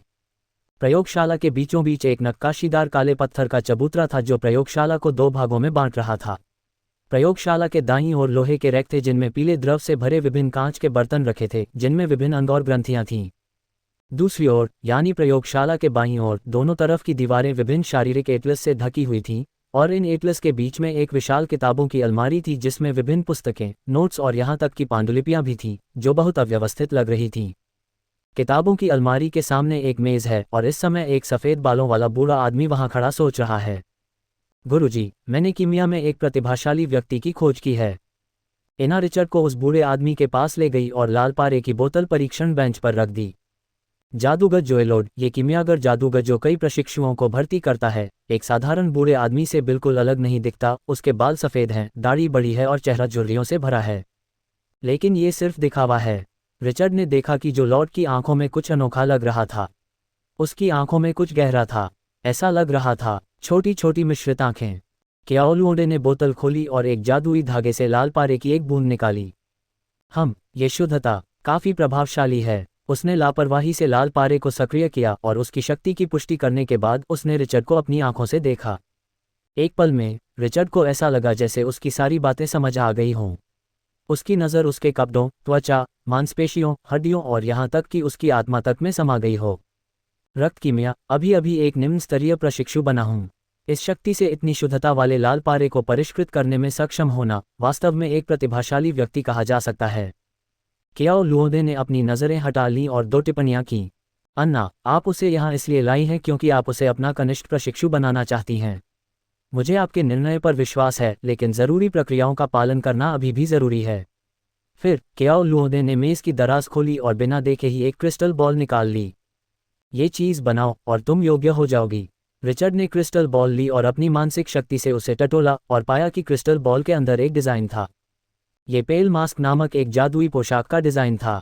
क्याओलुओडे ने उसके हाथ में रखे नोटों को देखा और धीमी आवाज़ में कहा, ये चीज़ बनाकर मुझे दे दो। मैं तुम्हें 3 महीने का समय दूंगा। अगर तुम 3 महीने बाद भी ऐसा नहीं कर सकते तो तुम्हारी प्रतिभा उतनी अच्छी नहीं है। ये कहने के बाद जो लॉर्ड ने रिचर्ड की तरफ देखा। क्या तुम समझ गए? रिचर्ड ने सिर हिलाया। मैं समझ गया, मास्टर चोरोडे। तो चलो वापस चलते हैं। मुझे अभी भी प्रयोग करने हैं। जो लॉर्ड ने हाथ हिलाया और रिचर्ड और अन्ना चुपचाप पीछे हट गए। बाहर जाने के बाद रिचर्ड ने अपनी छाती थपथपाई। क्या ये जादूगर है? उसने मुझे जो नज़र दी उससे ऐसा लग रहा था कि वह मुझे पूरी तरह से समझ गया है। अन्ना ने उसकी तरफ आंखें घुमाईं। यह इतना डरावना नहीं है। प्रशिक्षक ने देखा कि तुम एक निम्न स्तरीय प्रशिक्षु हो, इसलिए उसने तुम्हारे जीवन विकिरण को भी रोक दिया। वापस जाओ और अपने जादुई सूट पर काम करो। मुखौटा बनाना मुश्किल नहीं है। मैं 3 महीने में तुम्हारी खबर का इंतजार करूंगी। ये कहकर एना अपनी लंबी टांगों से सीढ़ियों की रेलिंग पर चढ़ गई और मानो मुक्त रूप से नीचे गिर पड़ी। हवा में उड़ने की क्षमता होना कमाल की बात है, लेकिन मुझे ऐसा क्यों लग रहा है कि कुछ कमी है। रिचर्ड ने अपनी ठुड्डी को छुआ, फिर अचानक रेलिंग के पास आकर एना पर चिल्लाया, वरिष्ठ, आपने अभी तक मुझे पैसे नहीं दिए। ... जादुई पत्थरों का भुगतान करने के लिए उसने एना को ढूंढ निकाला। चूंकि उसका लाल पारा अत्यधिक शुद्ध था और भविष्य में वे भाई बन सकते थे, एना ने उसे 10 अतिरिक्त जादुई पत्थर दिए और आशा व्यक्त की कि जादुई उपकरण बनाने के बाद रिचर्ड उसके लिए लाल पारे का एक बैच परिष्कृत करेगा। जवाब में रिचर्ड केवल इतना ही कह सका कि वह भविष्य में जरूर सहयोग करेगा। अपनी जेब में रखे 110 जादुई पत्थरों को देखकर रिचर्ड आहें भरने से खुद को नहीं रोक पाया कि अन्ना वाकई एक अमीर औरत थी। उसने बिना पलक झपकाए 100 से ज्यादा जादुई पत्थर दे दिए। मैं अमीर हूँ, मैं अमीर हूँ। मैं पहले एली को पैसे चुकाऊंगा। रिचर्ड ने बैग में जादुई पत्थरों की गिनती की। वह कुछ समय से लाइब्रेरी का दीवाना था और उसने सारे जादुई पत्थर उस पर खर्च कर दिए थे। उसने एली से वंश की कीमिया की सामग्री खरीदने के लिए पैसे भी उधार लिए थे। पैसे का लेन देन करने के बाद चलो व्यापारिक इलाके में चलते हैं और जादुई पोशाकें बनाने के लिए सामग्री इकट्ठा करते हैं। हम जल्द से जल्द उन्हें बनाना शुरू कर देंगे। रिचर्ड ने उत्साह से मुट्ठी लहराते हुए कहा। छात्रावास में वापस आकर रिचर्ड ने बगल वाले दरवाजे पर दस्तक दी। धमा धमा धमा। कौन? मैं हूँ। क्लिक। पतली नाइटगाउन पहने एली ने नींद भरी आंखों से दरवाजा खोला। रिचर्ड, क्या बात है? एली ने अपनी आंखें मलीं और उसके पतले नाइटगाउन से उसके शरीर का एक बड़ा हिस्सा दिखाई दे रहा था। कुछ नहीं, मैं जादुई पत्थर लौटाने आया हूँ। रिचर्ड ने बिना देखे एली को जादुई पत्थरों का एक थैला थमा दिया। 5 जादुई पत्थर, देखो तो। एली ने बिना देखे ही थैला पीछे फेंक दिया। क्या देख रहे हो? तुम मुझे धोखा नहीं दे सकते। अंदर आओ और बैठो। मैंने हाल ही में कमर्शियल एरिया से ग्रीन्स ब्लैक टी का एक कैन खरीदा है। नहीं, मुझे अभी अभी एक गुरु मिला है और उसने मुझे एक काम दिया है। रिचर्ड कुछ बुदबुदाया और जाने के लिए मुड़ा। क्या तुम अन्ना नाम की उस महिला से मिले थे? रिचर्ड मुड़ा। तुम्हें कैसे पता चला? सुगंध, उस दिन जब वह क्लास में थी तो उसके शरीर पर यह सुगंध थी। एली ने सहजता से कहा। रिचर्ड ने खुद को सूंघा और सचमुच लाल पारे जैसी एक हल्की खुशबू महसूस की। कमाल है, तुम इसे सूंघ भी सकते हो। रिचर्ड ने अंगूठा दिखाया, हाथ हिलाया और तेजी से चला गया। एली ने रिचर्ड की पीठ की ओर देखा और दरवाज़ा जोर से बंद कर दिया। दरवाजे के पीछे खड़ी उसके गाल लाल हो गए थे, लेकिन वह थोड़ी नाराज भी थी। वह अंदर भी नहीं आएगा? क्या उसका दिल पत्थर का बना है? एली, जो थोड़ी नाराज थी, जोर से पैर पटकने लगी, फिर झुंझलाकर बिस्तर पर लेट गई और लाइब्रेरी से उधार ली गई विजार्डिंग वर्ल्ड क्रॉनिकल्स उठा ली। हाय ज्ञान, हे ज्ञान, तुम तो असली जादूगरनी हो। कितने लोग तुम्हारे मोहपाश में बंधे हैं, तुम्हारी एक झलक पाने के लिए जिंदगी भर तुम्हारे पीछे पड़े रहे। मैं तुम्हारे जैसे प्रतिद्वंद्वी से कैसे जीत सकती हूँ? वाणिज्यिक क्षेत्र में पहुंचकर रिचर्ड ने डिजाइन चित्रों के अनुसार उपयुक्त सामग्री की तलाश शुरू कर दी। घटिया पवन, धारीदार पत्थर, चिपचिपे मशरूम, काला पारा, जहरीली बोहेनिया स्याही, 10 साल पुरानी राक्षसी लकड़ी। व्यापारिक क्षेत्र में काफी देर तक भटकने के बाद रिचर्ड ने आखिरकार पीला मुखौटा बनाने के लिए ज्यादातर सामग्री इकट्ठा कर ली और पूरे 3500 अकादमी सिक्के खर्च कर दिए, जो 35 जादुई पत्थरों के बराबर थे। एक और चीज गायब थी, काली धारीदार पानी के अजगर की खोपड़ी। रिचर्ड ने सामग्री सूची में आखिरी अंक देखा। वह 1 दर्जन से ज्यादा दुकानों पर गया था, लेकिन उसे यह सामग्री नहीं मिली। काली धारीदार पानी के अजगर की खोपड़ी, हमारे यहाँ वह नहीं है। क्लर्क ने अपना सिर हिलाया। ये सुनकर रिचर्ड ने आह भरी। ये व्यापारिक क्षेत्र की आखिरी कीमिया की दुकान थी। तो फिर मुझे ये चीज़ कहाँ मिलेगी? रिचर्ड मुस्कुराया और क्लर्क के हाथ में 10 कॉलेज के सिक्के थमा दिए। जब क्लर्क ने यह सुनिश्चित कर लिया कि किसी ने इसे न देखा हो, तो उसके चेहरे की मुस्कान तुरंत और भी गहरी हो गई। ब्लैक स्ट्राइप्ड वाटर पाइथन का निवास स्थान ब्लैक रॉक पर्वत है। अगर आप जल्दी में हैं तो आप खुद उसका शिकार कर सकते हैं। इस तरह के जादुई जानवर को मारना किसी निम्न स्तरीय प्रशिक्षु के लिए मुश्किल नहीं है। इसके अलावा अगर आप सचमुच वहां जाना चाहते हैं तो आप अकादमी के क्वेस्ट में जाकर देख सकते हैं कि ब्लैक रॉक पर्वत पर गश्त करने के लिए कोई क्वेस्ट है या नहीं। अकादमी के क्वेस्ट आपको अकादमी के एयरशिप की मुफ्त सवारी करने की अनुमति देते हैं, जिससे आपका एयरशिप टिकट बच जाता है। ब्लैक रॉक पर्वत, आपके मार्गदर्शन के लिए धन्यवाद। रिचर्ड ने एक पल सोचा और क्लर्क की सलाह मानकर मिशन हॉल जाने का फैसला किया। मिशन हॉल में लोग आ जा रहे थे। रिचर्ड ने मिशन सूची में काफी देर तक खोजबीन की और आखिरकार अकादमी के मिशन में ब्लैक रॉक पर्वत पर सफेद क्रिस्टल हिरन के जीवित रहने की स्थिति का निरीक्षण करने का एक मिशन मिला। रिचर्ड कार्य स्वीकार करने के लिए काउंटर पर गया। मुझे माफ करना, इस काम की खतरनाक प्रकृति के कारण निम्न स्तरीय और प्रारंभिक स्तरीय प्रशिक्षुओं को इसे करने के लिए 2 या 2 से ज्यादा लोगों की जरूरत होती है। काउंटर के पीछे खड़े जादूगर प्रशिक्षु ने क्रिस्टल बॉल की ओर देखते हुए कहा, क्या हमें एक टीम बनानी होगी? ये थोड़ा परेशानी भरा है। रिचर्ड ने भौहें चढ़ाईं। रिचर्ड के कॉलेज आने के बाद उसकी रोजमर्रा की जिंदगी को एकाकी भी कहा जा सकता था। लाइब्रेरी के अलावा वह छात्रावास में ही रहता था और एली के अलावा उसका कोई साथ नहीं था। सिरदर्द से रिचर्ड ने अपनी भौहें भींच लीं। एली को ढूंढो और टीम बनाओ। जब उसे सिरदर्द हो रहा था तभी अचानक उसके पीछे से एक आवाज आई, अरे यार, क्या तुम टीम बनाना चाहते हो? रिचर्ड ने मुड़कर देखा तो जादूगर की पोशाक पहने एक मोटा आदमी उसकी ओर देख रहा था। वह मोटा आदमी ईमानदार और निष्ठावान लग रहा था, उसकी आंखों में ईमानदारी की झलक थी। दोस्त, क्या तुम टीम बनाना चाहते हो? मेरा नाम लोकेन है और मैं ब्लैक रॉक माउंटेन्स जाने के लिए किसी टीम की तलाश में हूँ। रिचर्ड ने टेलर की तरफ देखा। जैसे ही उसने पूछा कि क्या वह ये काम संभाल सकता है, कोई और पूछने आया। ये थोड़ा संयोग है। टेलर ने रिचर्ड की तरफ देखा और कहा, निम्न स्तरीय प्रशिक्षुओं के लिए लॉबी में अस्थायी टीमें बनाना आम बात है। कोई हंगामा करने की जरूरत नहीं है। माफ करना, मेरे भी टीम के साथी हैं। रिचर्ड ने लॉक को माफी मांगते हुए मुस्कुराया और मुंह फेर लिया। रिचर्ड को लगा कि किसी अजनबी के साथ जंगल में मिशन पर जाना बहुत खतरनाक है। डॉर्मेट्री में वापस आकर रिचर्ड ने एली का दरवाज़ा फिर खटखटाया। रिचर्ड, फिर क्या बात है? एली ने एक नर्म भाव से दरवाज़ा खोला। क्या हो सकता है कि इस जंगल को होश आ गया हो? ओह, रिचर्ड ने एली की तरफ देखा और एक पल के लिए झिझका, फिर बोला, मैंने मिशन हॉल में एक मिशन देखा है जिसके लिए एक टीम की ज़रूरत है। क्या तुम हाल ही में फ्री हो? ओह, एली मन ही मन खुश हुई, लेकिन उसका चेहरा शांत रहा। अगर तुम आज़ाद हो तो हम इनाम कैसे बांटेंगे? 300 अकादमी सिक्के, आधे आधे। रिचर्ड का मुख्य काम काली धारी वाले पानी के अजगर का शिकार करना है। वह अकादमी के काम के लिए जादुई पत्थरों के बारे में ज्यादा नहीं सोचता। ठीक है, मैं वादा करता हूँ। मेरे कपड़े बदलने तक रुको। जब तक एली ने अपने कपड़े बदले आधा घंटा बीत चुका था। अपने सामने खड़ी जवान और प्यारी लड़की को देखकर रिचर्ड आहें भरने से खुद को नहीं रोक पाया कि औरतों के लिए सबसे अच्छा श्रृंगार यौवन है। जब वह मिशन हॉल पहुंचा तो रिचर्ड ने देखा कि लॉक नाम के मोटे आदमी को एक टीम मिल गई है। लगता है कि निचले स्तर के प्रशिक्षुओं के लिए टीम बनाना आम बात है, लेकिन क्या इन लोगों को अपने साथी प्रशिक्षुओं द्वारा लूटे जाने की चिंता नहीं होती? रिचर्ड ने मन ही मन सोचा। हालांकि ब्लैकरॉक पर्वत अकादमी की विकिरण सीमा के भीतर हैं, वहां कोई अकादमी पर्यवेक्षक नहीं है और प्रशिक्षुओं पर अब स्कूल के नियमों का कोई बंधन नहीं होगा। और अकादमी में सफलतापूर्वक प्रवेश पाने वाले हर प्रशिक्षु के हाथ खून से रंगे थे। जंगल में रिचर्ड बिना किसी ऐसे साथी के चैन से सोने की हिम्मत नहीं कर सकता था जो उसे अच्छी तरह जानता हो। मैं काम स्वीकार करने के लिए काउंटर पर गया। ये पुष्टि करने के बाद कि रिचर्ड और एली एक टीम बनाएंगे, टेलर ने तुरंत रिचर्ड को काम सौंप दिया। चलो वापस जाकर सामान बांधते हैं, आज रात हम हवाई जहाज से जाएंगे।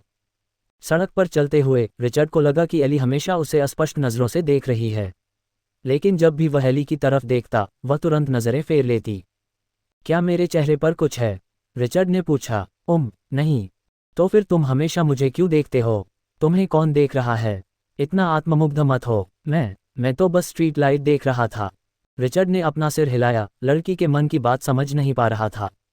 अगली बार मैं क्रिस्टल से कहूंगा कि वह इसे रिकॉर्ड कर ले और देखूं कि वह मना करती है या नहीं। डॉर में वापस आकर रिचर्ड ने न सिर्फ अपने कपड़े पैक किए बल्कि खुद को पूरी तरह से हथियारबंद भी कर लिया।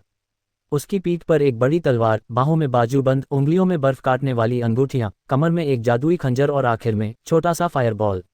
रिचर्ड अब पूरी तरह से तैयार था। सामान समेटने के बाद रिचर्ड और एली अकादमी के बाहरी तल पर स्थित हवाई जहाज के मैदान में पहुंचे। हवाई जहाज के मैदान में कई प्रशिक्षु थे और तेज नज़र वाले रिचर्ड ने भीड़ में से फैटी लॉक की टीम को भी देख लिया। जब रिचर्ड ज़ेपेलिन जादुई हवाई जहाज पर सवार होकर अपना मिशन प्रमाण पत्र प्रस्तुत करने लगा तो उसे हवाई जहाज के टिकट से छूट मिल गई, जिससे उसके आसपास के प्रशिक्षुओं को जलन होने लगी। हवाई जहाज का टिकट सस्ता नहीं है, इसकी कीमत एक जादुई पत्थर से शुरू होती है और दूर दराज के इलाकों तक पहुंचने के लिए 5-6 जादुई पत्थरों की ज़रूरत भी पड़ सकती है। एली ने हवाई जहाज पर टिकट की कीमत देखकर पूछा, रिचर्ड तुम्हें कैसे पता चला कि अगर तुम अकादमी का मिशन लेते हो तो तुम्हें मुफ्त टिकट मिल सकता है? अगर हवाई जहाज के टिकट की कीमत के हिसाब से हिसाब लगाया जाए तो उन दोनों को ब्लैकरॉक पर्वतों के टिकट खरीदने के लिए 4 जादुई पत्थरों की ज़रूरत होगी, जो पारिश्रमिक से ज़्यादा महंगा होगा। हवाई जहाज के टिकट विक्रेता का उन्हें इस नियम के बारे में बताने का कोई इरादा नहीं था। राज, ये यात्री हवाई जहाज भर्ती हवाई जहाज से अलग है। विशाल हवाई जहाज के केबिन में कोई सिंगल रूम नहीं है, बल्कि लकड़ी की सीटों की कतारें हैं। रिचर्ड और दूसरा आदमी खिड़की के पास बैठे थे। एली, जो सोने की आदी थी, जम्हाई लेते हुए रिचर्ड से लिपट गई और अपनी आंखें बंद कर लीं। एली को पल भर में सोता देख रिचर्ड के पास अपने सामान से एक कपड़ा निकालकर उसे पहनाने के अलावा कोई चारा नहीं था। खिड़की के बाहर चांदनी चमक रही थी, अंदर आ रही थी और एली के चेहरे पर पड़ रही थी, मानो धुंध की एक परत से ढकी हो। सोना कितना बेकार है, ये ध्यान जितना कारगर नहीं है। ... हवाई जहाज बहुत तेज था और आधी रात में ही हजारों मील दूर ब्लैकरॉक पर्वत पर पहुंच गया। जैसे ही सुबह का सूरज हवाई जहाज पर चमक रहा था, रिचर्ड ने एली को जगाने के लिए अपने कंधे हिलाए। उठो, हम आ गए हैं। इतनी जल्दी? कुछ देर कराहने के बाद एली ने अंगड़ाई ली और रिचर्ड के पीछे पीछे लड़खड़ाते हुए हवाई जहाज से उतर गई। जहां हवाई जहाज उतरा वहां एक छोटा सा कस्बा था जहां कई आम लोग रहते थे। लोकेन का समूह भी रिचर्ड के साथ उतरा, लेकिन ये समूह ब्लैकरॉक पर्वतों से बहुत परिचित लग रहा था और उतरते ही वे सीधे उनकी ओर चल पड़े। जैसे ही वे शहर में दाखिल हुए, कई लोगों ने रिचर्ड और उस आदमी को घेर लिया। मास्टर जादूगर, क्या आपको किसी गाइड की ज़रूरत है? मैं ब्लैकरॉक पर्वतों से बहुत परिचित हूँ। मास्टर जादूगर, मैं ब्लैकरॉक पर्वतों से अच्छी तरह वाकिफ़ हूँ। सिर्फ 1/4 जादुई पत्थर के बदले मैं गारंटी देता हूँ कि आपका मिशन जल्दी और आसानी से पूरा हो जाएगा। मास्टर जादूगर, उनकी बात मत सुनो, मैं सही कह रहा हूँ। गाइडों को एक साथ जमा देखकर रिचर्ड खांसने लगा। सब लोग चुप रहो, हम यहाँ सफ़ेद क्रिस्टल हिरन के अस्तित्व पर नज़र रखने और काली धारीदार जल अजगर नामक एक जादुई जानवर का शिकार करने आए हैं। क्या कोई इन दोनों जीवों से परिचित है? रिचर्ड के शब्दों ने गाइडों को चुप करा दिया। सफ़ेद क्रिस्टल हिरन कुछ भी नहीं था, लेकिन उनमें से बहुत कम लोगों ने काली धारीदार जल अजगर देखा था। मास्टर जादूगर, मैं सफ़ेद क्रिस्टल हिरन से वाकिफ़ हूँ, लेकिन मैंने पिछले 6 महीनों में सिर्फ एक बार काली धारीदार जल अजगर देखा है। मुझे आश्चर्य है कि क्या वह अब भी वहाँ है। सफ़ेद बालों वाला एक बूढ़ा गाइड जो ऊर्जा से भरपूर था, गाइडों के बीच अलग दिख रहा था और आसपास कोई भी गाइड उसका व्यवसाय छीनने की हिम्मत नहीं कर रहा था। इससे बचने का कोई रास्ता नहीं है। जादूगर के काम में अच्छा मुनाफा तो है, लेकिन जोखिम भी बहुत है। अगर जादूगर को लगता है कि उसके साथ धोखा हुआ है तो नगर स्वामी उसकी रक्षा नहीं कर सकता। ठीक है, अब तुम्हारी बारी है। कितने जादुई पत्थर? आधा जादुई पत्थर ही काफ़ी है जादूगर साहब। क्या मैं आपका नाम जान सकता हूँ? जादूगर साहब, मुझे बस ओल्ड जॉन कहिए। लेन देन पूरा होने के बाद ओल्ड जॉन ने बिना समय गंवाए उन दोनों को ब्लैकरॉक पर्वत पर ले गया। सुबह ब्लैकस्टोन पर्वत कोहरे की एक परत से ढके हुए थे। दूर से ऐसा लग रहा था जैसे कोई काला राक्षस सफ़ेद कोहरे में छिपा हो। ओल्ड जॉन उन दोनों को पहाड़ी रास्ते से ब्लैक रॉक पर्वत तक ले गया।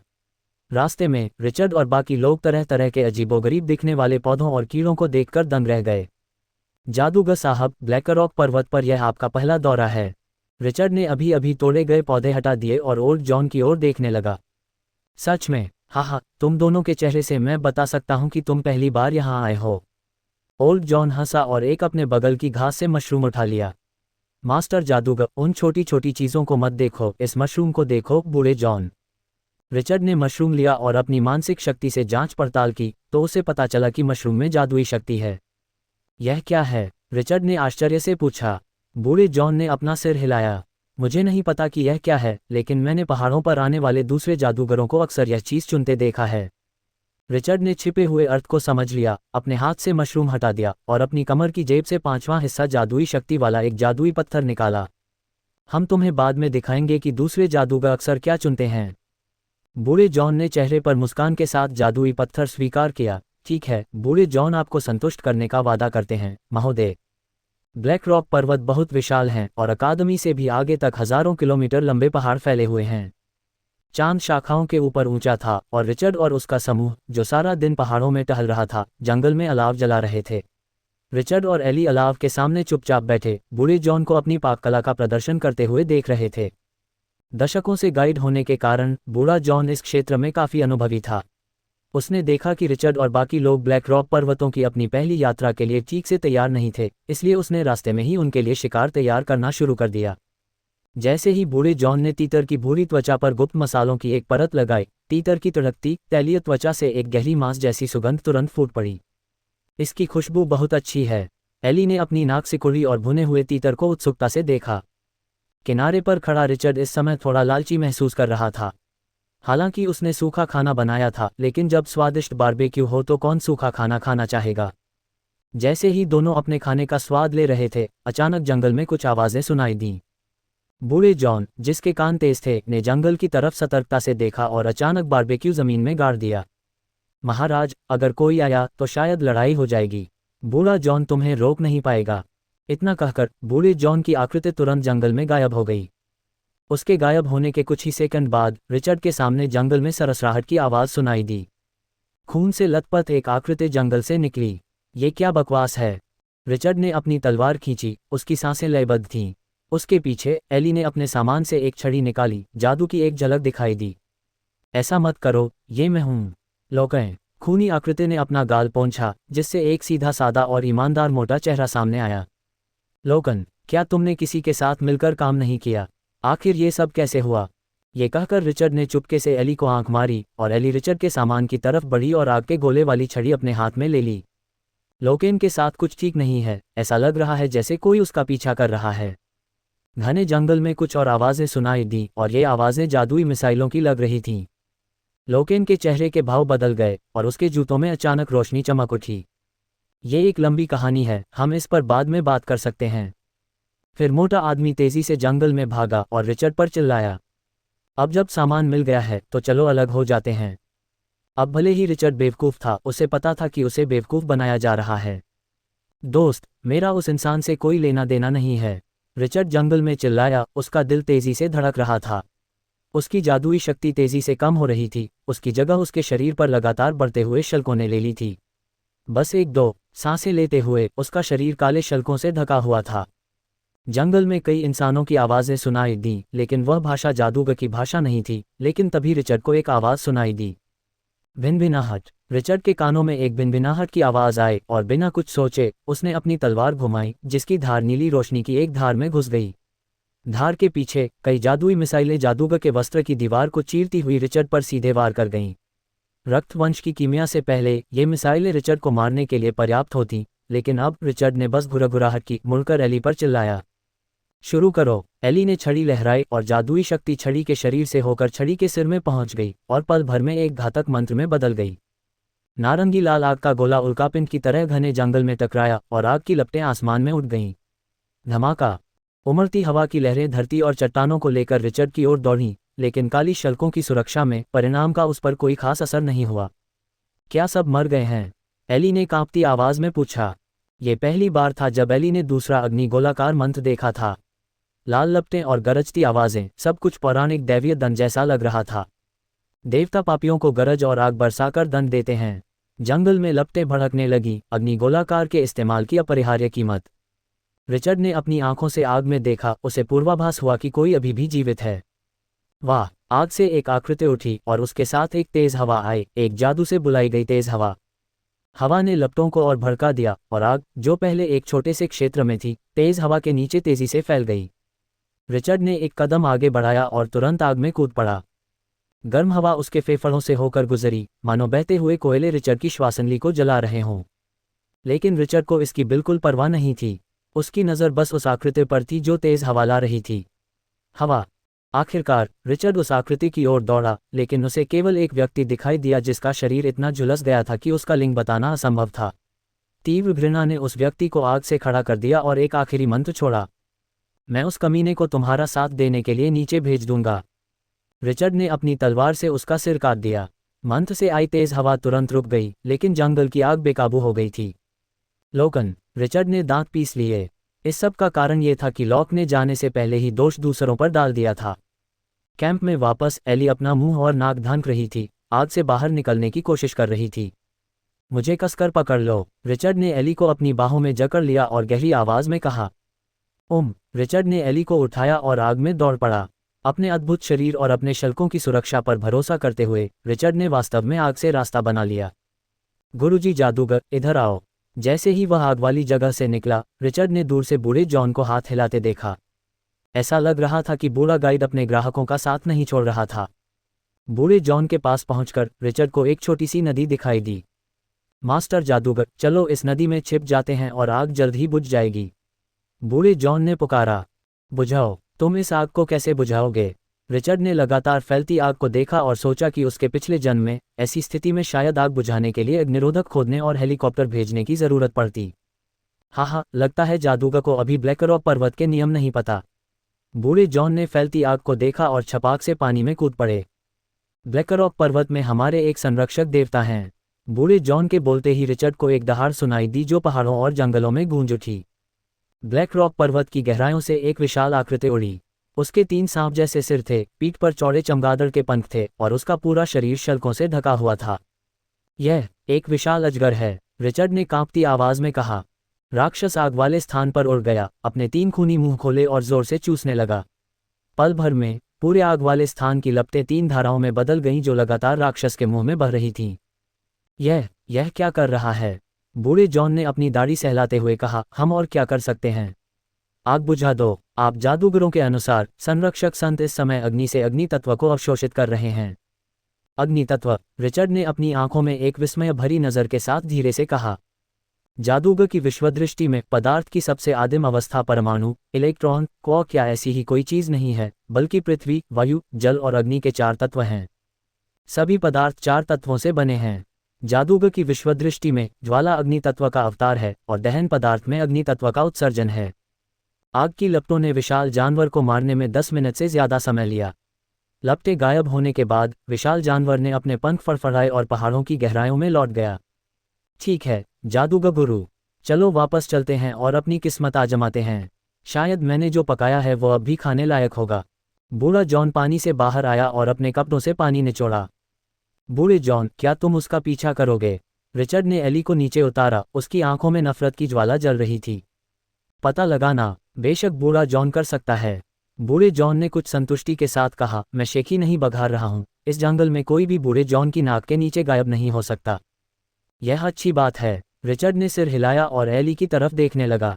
हालांकि रिचर्ड ने एली के शरीर के ज्यादातर हिस्से को बचा लिया था जब वह बाहर आया था, फिर भी कुछ मामूली जलन तो होनी ही थी। कैसा लग रहा है? एली ने अपना सिर रगड़ा और कहा, मुझे थोड़ी प्यास लगी है। क्या तुम उस मोटे आदमी को मार डालोगे? हाँ, रिचर्ड ने सिर हिलाया। तुम मुझे रोकना चाहते हो? ये कैसे संभव है? एली ने उसकी तरफ आंखें घुमाईं। मैं पागल नहीं हूँ। इस मोटे आदमी ने हमें बहुत परेशान किया है। बाद में उसे चाकू से मार देना उसके लिए फायदे का सौदा होगा। यह अच्छा है। रिचर्ड ने मन ही मन राहत की सांस ली। अगर एली संत बन गई तो भविष्य में वह एक दोस्त हो सकता है। एली के चेहरे पर नफरत की एक झलक उभर आई।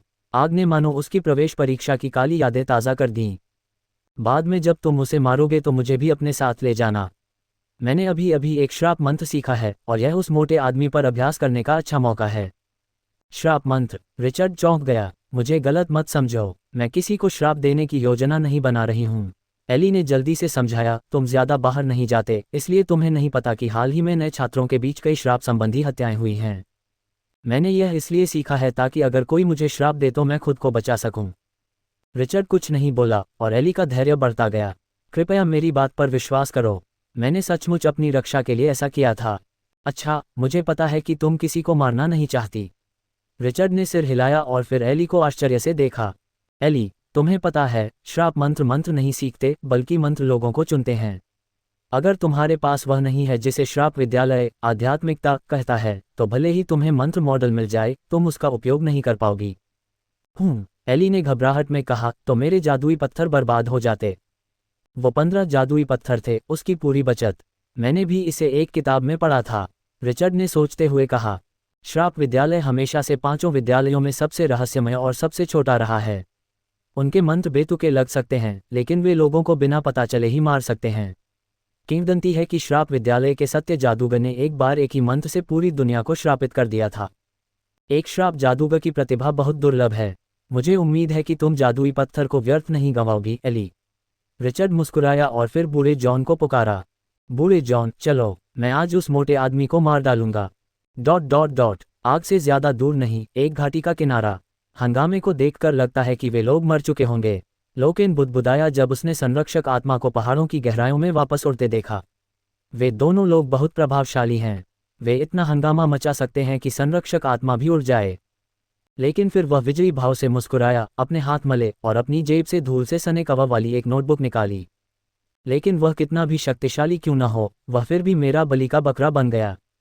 यह एक वरिष्ठ प्रशिक्षु की नोटबुक है जो जादू की भाषा में लिखी है। अगर मैं इतनी अच्छी चीज न चुराऊं तो यह एक अपराध होगा। घने जंगल में बूढ़ा जॉन नीचे झुका और चांदनी में जमीन पर टूटे हुए पौधों और खून के निशानों को ध्यान से देखा। इस तरफ बूढ़े जॉन ने एक निर्णय लिया, एक दिशा की ओर इशारा किया और फुसफुसाया। लॉक के भागने के निशान बहुत स्पष्ट थे। हालांकि कई निशान आग की लपटों में जल गए थे, फिर भी बूढ़े जॉन ने अपने निशान आसानी से ढूंढ लिए। इन निशानों का पीछा करते हुए रिचर्ड एक घाटी में पहुंचा। घाटी में विरल वनस्पति थी और रिचर्ड एक ऊंची जगह पर लेटा हुआ आसानी से लोकेन को देख सकता था जिसने अलाव जलाया था। लगता है वह मोटा आदमी किसी चीज को देख रहा है, एली फुसफुसाए। रिचर्ड ने यह भी देखा कि लॉक के हाथ में क्या था, वह एक नोटबुक थी। मैं बाद में सीधे उसके पास जाऊंगा। एली, तुम उसके पास रहो और उसे भागने से रोकने के लिए जादू का इस्तेमाल करो। बूढ़े जॉन, तुम अभी के लिए छिप जाओ। योजना बनाने के बाद रिचर्ड ने फिर से अपने वंश को खोल दिया। जब उसके पूरे धड़ पर काले शल्क छा गए तो उसने खुद पर एक मौन मंत्र डाला। सब कुछ तैयार था। रिचर्ड अचानक जंगल से निकला, एक बड़ी तलवार लिए और काली बिजली की तरह लोकेन की ओर दौड़ा। मौन मंत्र के प्रभाव में रिचर्ड की हरकतें लगभग खामोश हो गईं और लोकेन अपने हाथ में नोटों में खोया हुआ सा लग रहा था और उसे अपने आसपास कुछ भी गड़बड़ नजर नहीं आ रही थी। उफ! खून बिखरा पड़ा। लोकेन को आखिरकार आखिरी पल में खतरे का एहसास हुआ और वह बहुत शर्मिंदा होकर एक तरफ लुढ़क गया। उसके पीछे उसकी पीठ पर एक भयानक घाव से लगातार खून बह रहा था। तुम मरे नहीं हो। लोकेन चौंक गया। न सिर्फ तुम मरे नहीं, बल्कि अब मैं तुम्हारे कुत्ते की जान लेने वाला हूं। रिचर्ड का चेहरा ठंडा पड़ गया और उसने तलवार फिर से अपने हाथ में घुमाई। इस बार लोकेन तैयार था और तलवार के सामने तुरंत 2 अदृश्य अवरोध प्रकट हो गए। 2 बल क्षेत्र अवरोध। लॉक ने रिचर्ड को उपहास भरी नजरों से देखा। तुम बेवकूफ बस किस्मत वाले हो। तुम एक जादूगर के प्रशिक्षु बन गए हो और तुम्हें सिर्फ तलवार चलानी आती है। लेकिन रिचर्ड की व्यंग्यात्मक नज़र ने उसका स्वागत किया। अगर सबन बल क्षेत्र की बाधा को तोड़ सकता है तो रिचर्ड उसे कैसे नहीं तोड़ सकता। तलवार की तेज नोक सीटी बजाए और लोकेन के सामने की बाधा तुरंत टूट गई।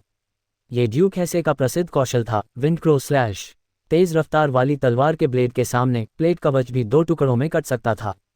युद्ध के मैदान में ये तलवार अक्सर आदमी और घोड़े दोनों को नष्ट कर देती थी। तलवार का ब्लेड इधर उधर घूमता रहा और सिर उड़ गया। लोकेन की आंखें खुली की खुली थीं और वह मरते दम तक उलझन में था। उसकी तलवार बल क्षेत्र की 2 परतों को कैसे तोड़ सकती है। ये देखकर कि रिचर्ड की कार्रवाई सुचारू रूप से चल रही थी, एली और ओल्ड जॉन ने भी ऐसा ही किया। लॉक के सिरविहीन शरीर को देखकर एली कुछ बुदबुदाई, जैसे ही उसके अंदर जादुई शक्ति उमड़ी शरीर। उसकी उंगलियों से एक काली गैस निकली और लॉक के शरीर में घुस गई। एक पल बाद लॉक का शरीर एक पिचके हुए गुब्बारे की तरह तेजी से सिकुड़ गया और उसका पूरा शरीर तुरंत हड्डी मांस रह गया। बस हो गया, एली ने घबराकर लाश को देखा। यह उसका पहली बार श्राप मंत्र का प्रयोग था और उसे नहीं पता था कि यह कितना प्रभावी होगा। अचानक मुरझाई हुई लाश में एक बड़ा उभार दिखाई दिया। थोड़ी देर बाद मुट्ठी जितना बड़ा एक सफ़ेद कीड़ा कोकून से बाहर निकला। सफलता! एली उत्साह से चिल्लाए। यह क्या है? रिचर्ड ने उत्सुकता से पूछा। यह एक श्रापित कीड़ा है, कई श्राप मंत्रों के लिए आवश्यक एक ढलाई सामग्री। एली ने कीड़े को अपने हाथ में ले लिया। सामान्य कीड़ों के विपरीत ये कीड़ा एली के हाथ में लेने के बाद बिना किसी संघर्ष के गतिहीन हो गया। यह इतना बड़ा है, अगर मैं इसे बेच दूं तो शायद मुझे 5 जादुई पत्थर मिल जाएंगे। क्या यह अभी भी बिक्री? ज़रूर, मैं इसे बेच सकती हूँ। एली ने रिचर्ड की तरफ देखा और ध्यान से उस कीड़े को अपनी कमर के नीचे रखे थैले में रख लिया। इस चीज़ का इस्तेमाल दूसरों को श्राप देने के लिए मंत्र सामग्री के रूप में किया जा सकता है और श्रापों का प्रतिरोध करने के लिए भी। तो यह अच्छी बात है। मंत्र का प्रयोग करने के बाद रिचर्ड ने ज़मीन से वे नोट्स उठाए जो लॉक पढ़ रहा था। नोटबुक के पन्ने थोड़े पीले पड़ गए थे और किनारों पर नमी की वजह से झुर्रियाँ पड़ गई थीं। ऐसा लग रहा था जैसे इसे कुछ समय के लिए जंगल में फेंक दिया गया हो। नोट जादूगर की भाषा में लिखे गए थे और रिकॉर्ड थोड़े धुंधले थे, लेकिन ज़्यादातर सुपाठ्य थे। इससे रिचर्ड को अपनी मानसिक ऊर्जा को केंद्रित करने की परेशानी से भी राहत मिली। सच कहूं तो रिचर्ड को यकीन नहीं था कि इतनी धुंधली लिखावट वाली किसी चीज़ से कुछ निकाला जा सकता है। कुछ पन्ने पलटने के बाद रिचर्ड को आखिरकार समझ आ गया कि वो लोग लोकेन का पीछा क्यों कर रहे थे। एक वरिष्ठ प्रशिक्षु के नोट्स। ब्लैकरॉक पर्वतों में ऐसी चीज़ कैसे दिखाई दे सकती है? हैरान होकर रिचर्ड आग के सामने अपने नोट्स पलटने लगा। 10 जुलाई को ज़ोरदार बारिश हुई थी। आज मौसम खराब है, परसों से ज़ोरदार बारिश हो रही है। अगर ऐसा ही चलता रहा तो कमरे में मशरूम उगाएंगे। 15 जुलाई, धूप खिली हुई। आखिरकार बारिश रुक गई। आज बगल वाली काली इमारत में एक मसाज पार्लर खुला है। मैंने सुना है कि इससे मानसिक थकान दूर होती है, लेकिन मुझे नहीं पता कि यह सच है या नहीं। चलिए कल जाकर देखते हैं। 16 जुलाई, धूप खिली हुई। मसाज पार्लर काफ़ी असरदार है और मैंने सुना है कि वहाँ के विशेष कार्यक्रम और भी बेहतर हैं। कल इसे आजमाऊंगा। 17 जुलाई, धूप खिली हुई। मसाज पार्लर जाओ। 18 जुलाई, बादल छाए रहेंगे। मसाज पार्लर जाओ। 19 जुलाई, धूप खिली हुई। अरे, उन कुतियाओं ने तो ध्यान की धूप के रूप में कामोत्तेजक धूप का इस्तेमाल किया था। 20 जुलाई, धूप खिली हुई। मसाज पार्लर जाओ। रिचर्ड ने जल्दी से कुछ पन्ने पलटे और पाया कि वे सब इस आदमी की मसाज पार्लरों की समीक्षाएं थीं। अरे भाई, तुम भी वहाँ इतनी बार नहीं जा सकते। मसाज पार्लर वाले हिस्से को छोड़कर रिचर्ड आखिरकार मुद्दे पर आ गया। इस नोटबुक के मालिक ने स्कूल ऑफ इवोकेशन में पढ़ाई की है। इस नोटबुक में पहले स्तर के मंत्र, हैंड्स ऑफ फायर के मंत्र मॉडल को संशोधित करने के उनके विचार और संशोधन के बाद के प्रयोगात्मक परिणाम दर्ज हैं। शक्ति एक ऊर्जा स्तर बढ़ जाती है और खपत 10वें हिस्से से कम हो जाती है। इस संशोधन के विचार के आधार पर आज रात का काम व्यर्थ नहीं गया। रिचर्ड थोड़ा उत्साहित था। ऊर्जा स्तर मंत्र शक्ति का आकलन करने के लिए इवोकेशन स्कूल द्वारा इस्तेमाल की जाने वाली मूल इकाई है। एक ऊर्जा स्तर एक मंत्र मिसाइल की शक्ति के बराबर होता है। हालांकि चूंकि कई जादूगर मंत्रों का मूल्यांकन प्रत्यक्ष शक्ति से नहीं किया जा सकता, इसलिए इस इकाई का उपयोग आमतौर पर केवल इवोकेशन स्कूल द्वारा ही किया जाता है। अपने नोट्स पढ़ना जारी रखें। 12 मई, धूप। मेरे पास सिर्फ एक जादुई पत्थर बचा है। मसाज पार्लर वाली उन कुतियाओं ने मुझसे कितने जादुई पत्थर ठगे होंगे।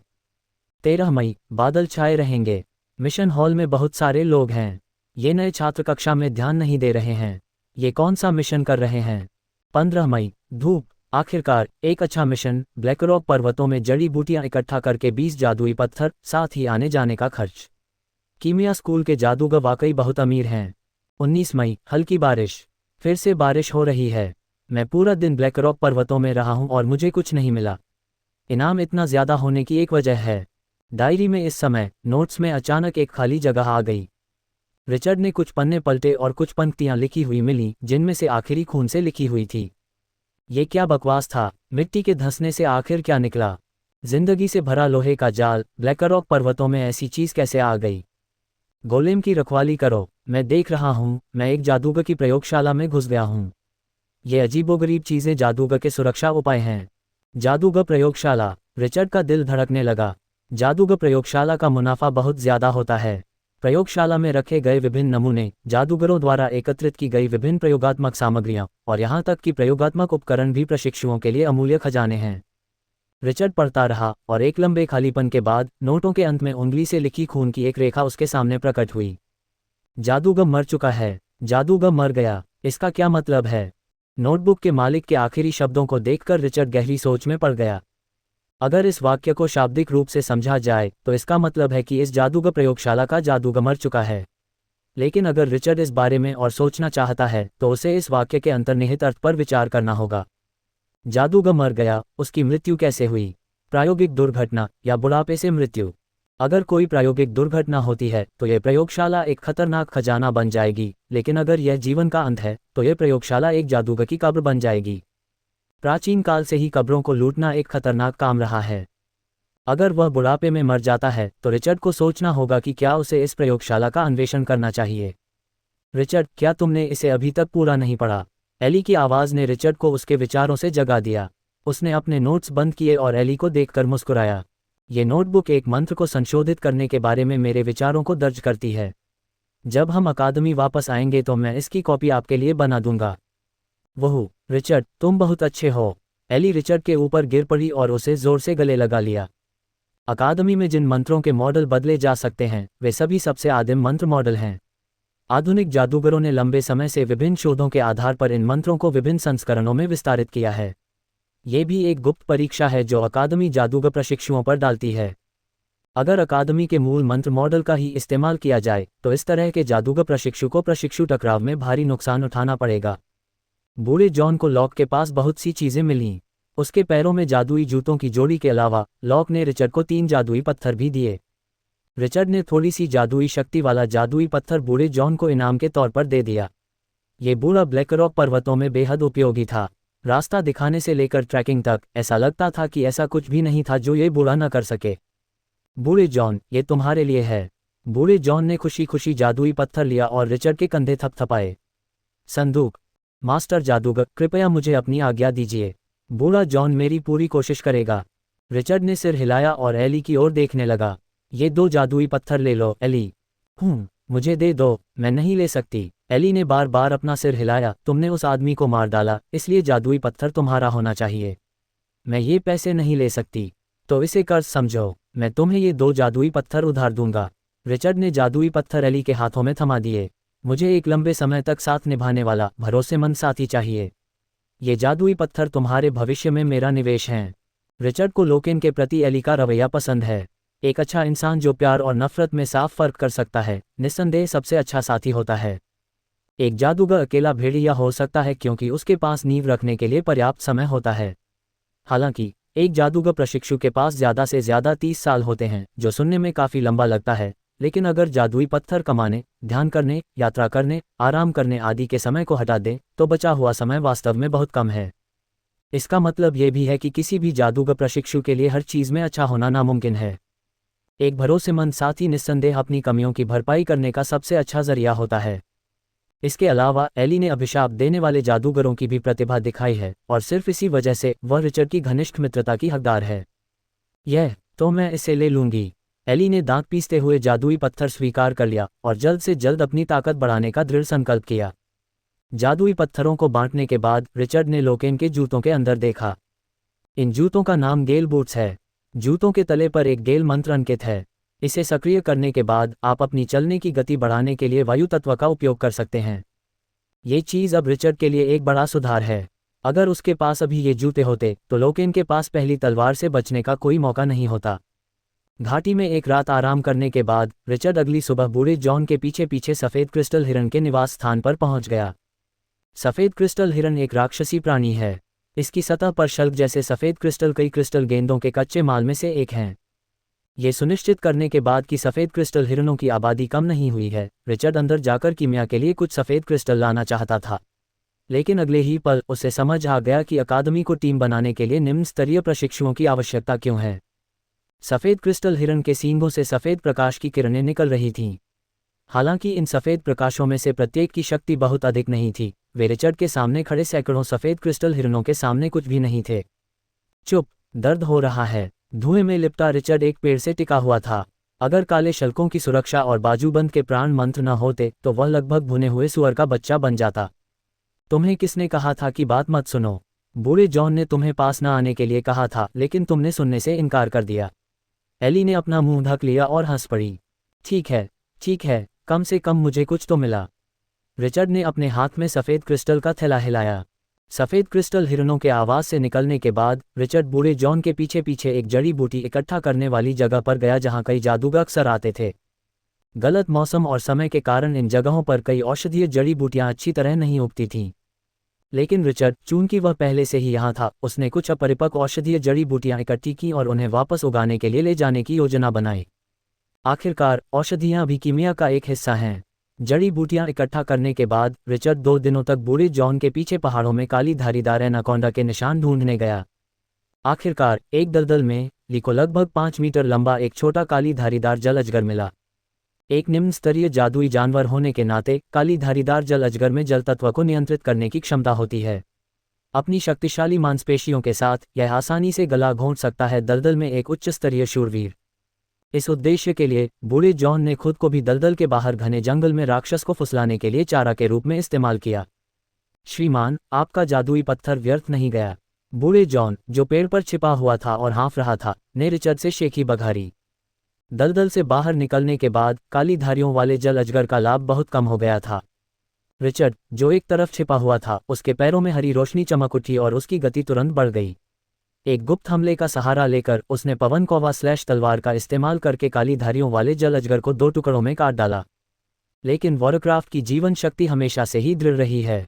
भले ही वह 2 टुकड़ों में टूट गया हो, काली धारियों वाला जल अजगर अभी भी संघर्ष कर रहा था। जंगल में बदबूदार खून बह रहा था। खून को काली धारियों वाले जल अजगर ने नियंत्रित किया और रक्त के स्तंभों में बदल गया जो लगातार आसपास के घने जंगल में गिर रहे थे। लेकिन इस समय रिचर्ड और उसका समूह पहले ही बहुत दूर छिप चुका था और चाहे वह कितना भी संघर्ष करे, बेकार था।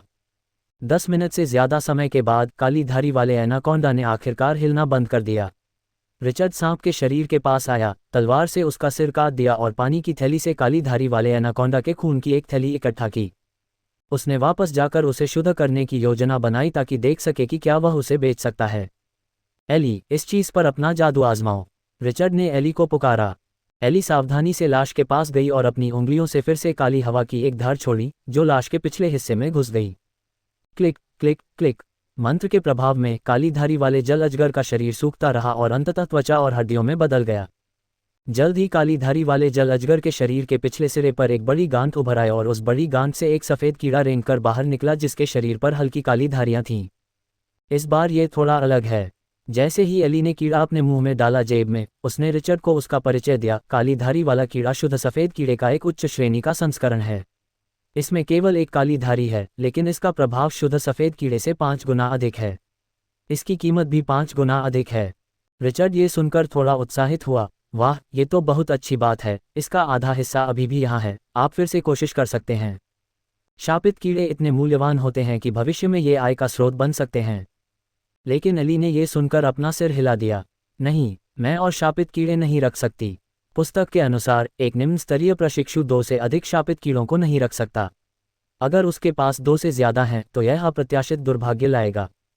तुम अब और बर्दाश्त नहीं कर सकते, लेकिन मैं कर सकता हूँ। रिचर्ड मुस्कुराया। ये कहते हुए रिचर्ड ने आधे शरीर को एली की तरफ खींच लिया। इन्हें बर्बाद मत करो, ये जादुई पत्थर हैं।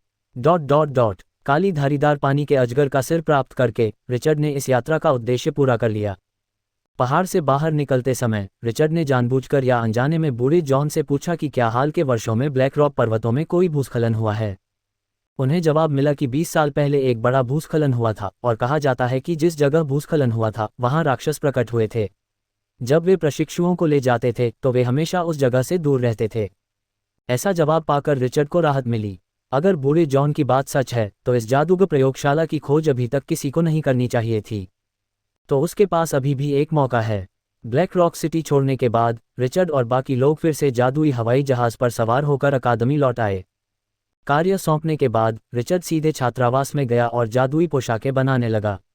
कीमिया एक बहुत ही जटिल कला है।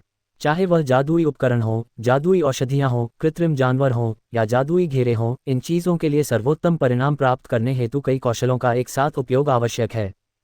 इसके लिए जादूगर से न केवल पर्याप्त धैर्य और सावधानी की आवश्यकता होती है, बल्कि परिस्थितियों के अनुकूल ढलने की क्षमता और इसे बनाते समय प्रेरणा की एक झलक भी आवश्यक होती है। औजार खरीदने के बाद रिचर्ड ने दरवाजे पर "परेशान न करें" का बोर्ड लगा दिया। पेल मास्क बनाने की प्रक्रिया उनके हिसाब से ज्यादा जटिल नहीं थी, फिर भी उन्होंने इसे पूरी गंभीरता से लिया। चूंकि यह सीधे खरीदी गई खोपड़ी नहीं थी, इसलिए रिचर्ड को पहले काली धारी वाले एनाकोंडा के सिर को प्रोसेस करना पड़ा। काली धारी वाले एनाकोंडा की खोपड़ी को एक विशेष रूप से तैयार किए गए रासायनिक घोल में 12 घंटे तक भिगोएं। एक बार निकालने के बाद खोपड़ी से जुड़ा मांस और खून लगभग पूरी तरह से साफ हो जाता है। फिर उसी रासायनिक घोल से भिगोने की प्रक्रिया दोहराएं और खोपड़ी के पूरी तरह साफ होने तक यही प्रक्रिया दोहराते रहें। रिचर्ड ने खोपड़ी को भिगोने में जरा भी समय नहीं गंवाया।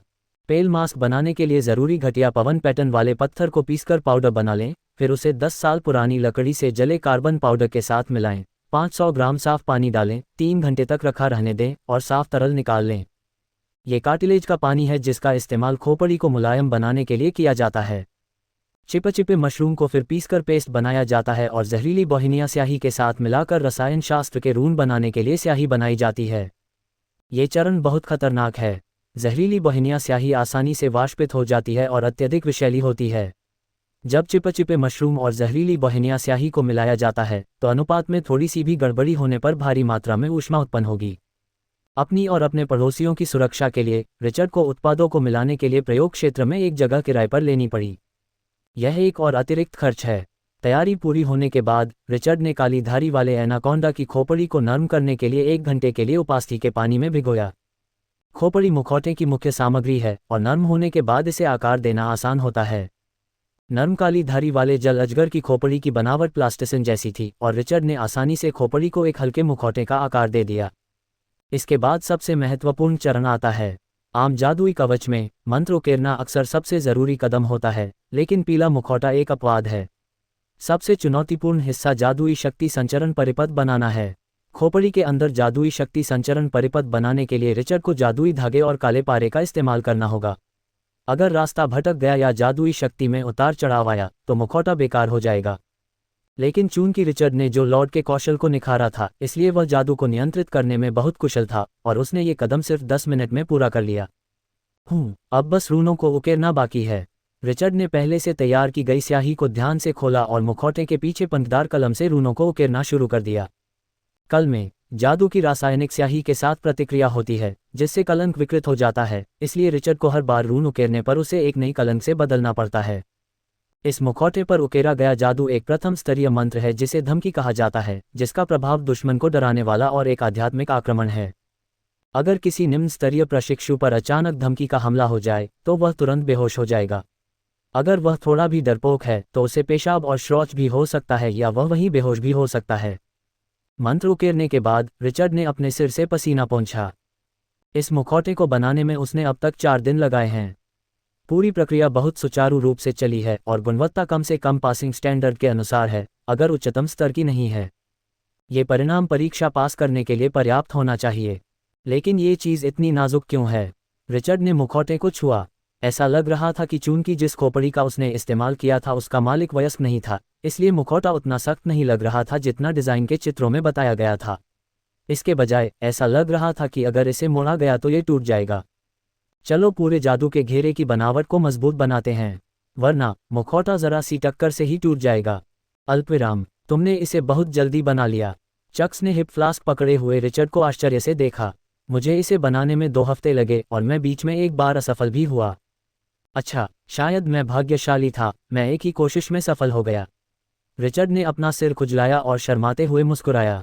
इस बार उसने कोई धोखा नहीं किया, उसने सारे स्टेप्स खुद ही किए।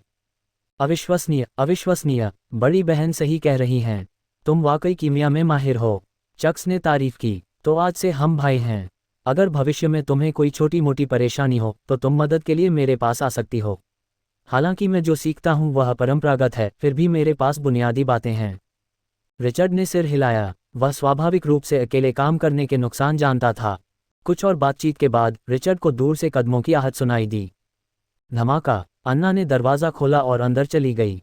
आज अन्ना पहले से अलग कपड़े पहने हुए थी। उसने अपने जादूगर के चोगे को चड्डी जैसी काली पोशाक में बदल दिया था, जिससे उसका आकर्षक शरीर साफ दिखाई दे रहा था। क्या तुम्हारा काम हो गया? एना ने अपनी फीनिक्स जैसी आंखों से रिचर्ड को घूरा। मेरा काम हो गया, ये तैयार उत्पाद है। रिचर्ड ने मुखौटे वाला बैग एना की ओर लहराया। बैग में जादू के सूक्ष्म उतार चढ़ाव को महसूस करते हुए, हालांकि एना के चेहरे पर कोई बदलाव नहीं आया, उसने मन ही मन राहत महसूस की। वह गलत नहीं थी, रिचर्ड वाकई एक प्रतिभाशाली व्यक्ति था। चलो, प्रशिक्षक से मिलने मेरे पीछे आओ। चक्स, तुम मेरे साथ चलो। सेंट्रल ब्लैक टावर की 99वीं मंजिल पर पहुंचकर केओ लुओदे अभी भी किताबों की अलमारी के सामने बैठा था, उदास चेहरे से अपने नोट्स देख रहा था। मैं फिर से फेल हो गया। मुझे क्या हुआ है? क्या इसलिए कि लैब की लोकेशन खराब है और यह मेरी किस्मत पर असर डाल रही है? गुरुजी, रिचर्ड का काम खत्म हो गया है। केओ लुओदे ने अपना सिर घुमाकर अपने सबसे बड़े शिष्य की ओर देखा, उसकी आंखों में थोड़ी उलझन थी। क्या रिचर्ड? ये सुनते ही अन्ना का चेहरा जम गया। उसने रिचर्ड को अपने सामने खींचा और बेबसी से बोली, यही वह रिचर्ड है जिससे आप पहले मिले थे गुरुजी। हाँ, आप पहले भी एक प्रशिक्षु को यहाँ ला चुके हैं। केओ लुओदे ने अपना सिर थपथपाया और अचानक याद आया कि अन्ना एक प्रशिक्षु को यहाँ ला चुकी हैं। लगता है इसमें कुछ प्रतिभा है। केओ लुओदे अपनी तर्जनी उंगली से अपनी कनपटी पर थपथपाते रहे और अपनी जटिल स्मृति में उस दिन के बारे में जानकारी ढूंढने लगे। उन्हें याद रखने के लिए बहुत सी चीज़ें थीं, और रिचर्ड जैसा छोटा सा व्यक्ति वास्तव में याद रखने लायक नहीं था। कुछ मिनट खोजने के बाद केओ लुओदे को आखिरकार उस दिन का दृश्य याद आ गया। अन्ना ने एक प्रशिक्षु का परिचय कराया, जिसे लगा कि शायद उसमें भी प्रतिभा है, इसलिए उसने उसकी परीक्षा ली। लेकिन उस दिन मेरा मूड खराब लग रहा था क्योंकि प्रयोग असफल रहा और ऐसा लग रहा था कि मैंने गलत चीज़ दे दी। उसे गुप्त मुखौटे का खाका देना चाहिए था, न कि पीला मुखौटे का। केओ लुओदे को थोड़ी शर्मिंदगी महसूस हुई। एक निम्न स्तरीय प्रशिक्षु पीला मुखौटे कैसे बना सकता है? पेल मास्क के जादुई शक्ति संचरण सर्किट को जादुई शक्ति द्वारा निर्देशित और एक ही बार में पूरा किया जाना चाहिए, जिसके लिए जादुई शक्ति नियंत्रण के अत्यधिक उच्च स्तर की आवश्यकता होती है। यदि जादुई शक्ति नियंत्रण अपर्याप्त है, तो इसकी भरपाई मात्रा द्वारा की जानी चाहिए। सामान्यतः औसत प्रतिभा वाला एक उच्च स्तरीय प्रशिक्षु जादुई शक्ति हेरफेर का अध्ययन करने के बाद ही पेल मास्क का निर्माण पूरा कर सकता है। हालांकि उसके 2 शिष्य प्रतिभाशाली थे, उन्होंने अपनी मध्यवर्ती प्रशिक्षुता अवधि के दौरान ही उत्पादन पूरा किया। लेकिन ऐसा लग रहा था कि उसके सामने वाले प्रशिक्षु ने ये कर दिखाया है। यह एक दोषपूर्ण उत्पाद होना चाहिए जो मुश्किल से जादू का संचार कर सके। जो लॉर्ड ने रिचर्ड के मुखौटे वाले बैग को देखा और सोचा, जादुई उपकरणों की गुणवत्ता 4 स्तरों में विभाजित है, अर्थात उच्चतम पूर्णता, दूसरा उत्तम उत्पाद, तीसरा तैयार उत्पाद और अंतिम दोषपूर्ण उत्पाद। हालांकि निम्न गुणवत्ता वाले जादुई सूट मंत्रों का जाप कर सकते हैं, वे मन की खपत और मंत्र प्रभावशीलता के मामले में काफ़ी कमतर होते हैं। तैयार जादुई सूट की तुलना में निम्न गुणवत्ता वाले जादुई सूट अधिक मन की खपत करते हैं और उनके मंत्र प्रभाव कमज़ोर होते हैं। लेकिन फिर भी घटिया क्वालिटी का जादुई कवच बनाने की क्षमता इस प्रशिक्षु की प्रतिभा को साबित करने के लिए काफ़ी है। जो लॉर्ड रिचर्ड के पास गया और कोमल भाव रखने की कोशिश की। आखिरकार गलत परीक्षा का पेपर देना वाकई शर्मनाक था। घबराओ मत, मुझे मास्क दे दो। पेपर जमा हो जाने के बाद बस प्रार्थना और इंतज़ार ही बाकी रह जाता है। जो लॉर्ड को मास्क देने के बाद रिचर्ड उत्सुकता से जो लॉर्ड के मूल्यांकन का इंतज़ार करने लगा। उसने यह मास्क बहुत आसानी से बनाया, लेकिन इस आसान प्रक्रिया ने उसके दिल पर एक गहरा असर भी डाला। क्या कोई जादूगर वाकई इतनी आसान परीक्षा दे सकता है? मिनट दर मिनट समय बीतता गया और सिर्फ 1-2 मिनट में ही रिचर्ड को ऐसा लगा जैसे कई घंटे बीत गए हों। शाबाश! जो लॉर्ड ने मास्क को अपने हाथों में लिया और उसे आगे से पीछे तक देखा। सफ़ेद हड्डी का मास्क एक गर्म चमक से घिरा हुआ था। रोशनी में देखने पर मास्क के अंदर पेड़ की शाखाओं जैसी हल्की धूसर रेखाएं फैली हुई थीं। हालांकि मुखौटे के पीछे रून चिन्ह थोड़े अजीब हैं, लेकिन उनकी स्थिति बहुत ही उचित है और मंत्रों के प्रभाव पर उनका ज़्यादा असर नहीं पड़ेगा। केओ लुओदे ने सिर हिलाया। ये मुखौटा एक निम्न स्तरीय प्रशिक्षु के लिए अच्छी तरह से बनाया गया था। अगर मुखौटे का जादुई शक्ति संचरण परिपथ जुड़ा हुआ है, तो यह एक योग्य जादुई पोशाक होगी। केओ लुओदे की उंगलियों से जादुई शक्ति की एक धारा मुखौटे के जादुई चालन परिपथ के साथ बह निकली, जिसने मुखौटे पर लगे सभी रूनों को एक एक करके प्रकाशित कर दिया। जब सभी रूनों को जादुई शक्ति से भर दिया गया, तो मुखौटे से एक अदृश्य मानसिक आघात तुरंत फूट पड़ा। चक्स और अन्ना, जिन्होंने प्रभाव महसूस किया, भ्रमित आवाज़ें निकालने लगे। ये मुखौटा ठीक से काम नहीं कर रहा है। एक आड़ में छिपा मुखौटा मानसिक आघात कैसे पहुंचा सकता है? लेकिन उन दोनों की तुलना में मुखौटा पहन रही केओ लुओदे इस समय ज़्यादा भ्रमित थी। इस मुखौटे का असर बिल्कुल भी खराब नहीं लग रहा। अन्ना, चक्स, तुम आजकल बहुत आलसी हो गए हो। केओ लुओदे का चेहरा अचानक काला पड़ गया और वह उलझन भरे भावों से उन दोनों की ओर देखने लगा। चूंकि तुम जानते हो कि मैंने तुम्हें गलत डिज़ाइन दिया था, तो तुम उसे बदलने के लिए मेरे पास क्यों नहीं आते? अन्ना ने कियाओ लुओदे की ओर देखा, जो अचानक गुस्से में आ गई थी, उलझन में। वह हाल ही में प्रयोगों में व्यस्त थी और उसका समय लगभग खत्म हो रहा था। चक्स का भी यही विचार था। हालांकि वह अक्सर 55वीं मंजिल पर शराब पीता था, फिर भी वह अपने सामान्य प्रयोगों और ध्यान को कभी नहीं छोड़ता था। गुरुजी, मैं आपकी बात क्यों नहीं समझ रहा? मुझे समझ नहीं आ रहा। कियाओ लुओदे ने ठंडी सांस ली। इस खूबसूरत पीले मुखौटे को बनाने में आपने बहुत सोच विचार किया होगा, है ना? उत्तम उत्पाद, पीला मुखौटा। अन्ना और चक्स एक दूसरे को देखने लगे, समझ नहीं पा रहे थे कि उनके गुरु को क्या हुआ है। उन्होंने पीला मुखौटा कैसे बनाया? इसके अलावा, क्या जूनियर प्रशिक्षुओं की परीक्षा में छुपने का मुखौटा नहीं होना चाहिए? रिचर्ड पीला मुखौटा क्यों निकालेगा? क्या ऐसा हो सकता है कि शिक्षक ने गलत प्रश्न पूछे हों? दोनों में से कोई भी मूर्ख नहीं था। एक पल में उनके दिमाग में विचार कौंध गए, एक दूसरे को देखने और यह पुष्टि करने के बाद कि दूसरे ने ऐसा नहीं किया है। अन्ना बोली, गुरुजी, मैं अपनी आत्मा के सागर की कसम खाती हूं कि इस जादुई पोशाक से मेरा कोई लेना देना नहीं है। आत्माओं के सागर की कसम खाना एक जादूगर की सबसे पवित्र शपथ होती है, और बहुत कम जादूगर इस तरह की कसम खाते हैं जब तक कि यह कोई महत्वपूर्ण अवसर। चक्स ने फिर कहा, गुरुजी, मैं भी सीनियर सिस्टर अन्ना जैसा ही हूँ। इस चीज़ का मुझसे कोई लेना देना नहीं है, और आप मेरा स्तर जानते हैं, गुरुजी। तैयार उत्पाद ठीक है, लेकिन अगर आप मुझे मार भी दें तो भी मैं उच्च गुणवत्ता वाला जादू का सूट नहीं बना सकता। अपने दोनों शिष्यों को इस तरह जवाब देते देख कियाओ लुओदे का चेहरा और भी गहरा हो गया। बेटा, क्या तुमने इसे खुद बनाया है? रिचर्ड ने निगलते हुए घबराहट में सिर हिलाया। मैंने अभी जो कहा उसे सुनकर मुझे लगा जैसे मैंने कुछ अद्भुत बनाया है। तुम आत्मा के सागर की कसम खाते हो? जो लुओदे ने रिचर्ड को घूरा, उसकी गहरी आंखों में अनगिनत मिश्रित आंखों की निगाहें एक साथ इकट्ठी हो गईं और लगभग पदार्थ में बदल गईं। कसम खाने से पहले मुझे तुम्हें याद दिलाना होगा, अगर तुम आत्मा के सागर की कसम खाकर उसे तोड़ दोगे तो तुम्हारी आत्मा पर एक दाग रह जाएगा। ये दाग तुम्हारी आध्यात्मिक शक्ति को कम कर देगा और जादूगर, या यहाँ तक कि महान जादूगर बनने के तुम्हारे भविष्य के विकास को प्रभावित करेगा। इसलिए कसम खाने से पहले अच्छी तरह सोच लेना।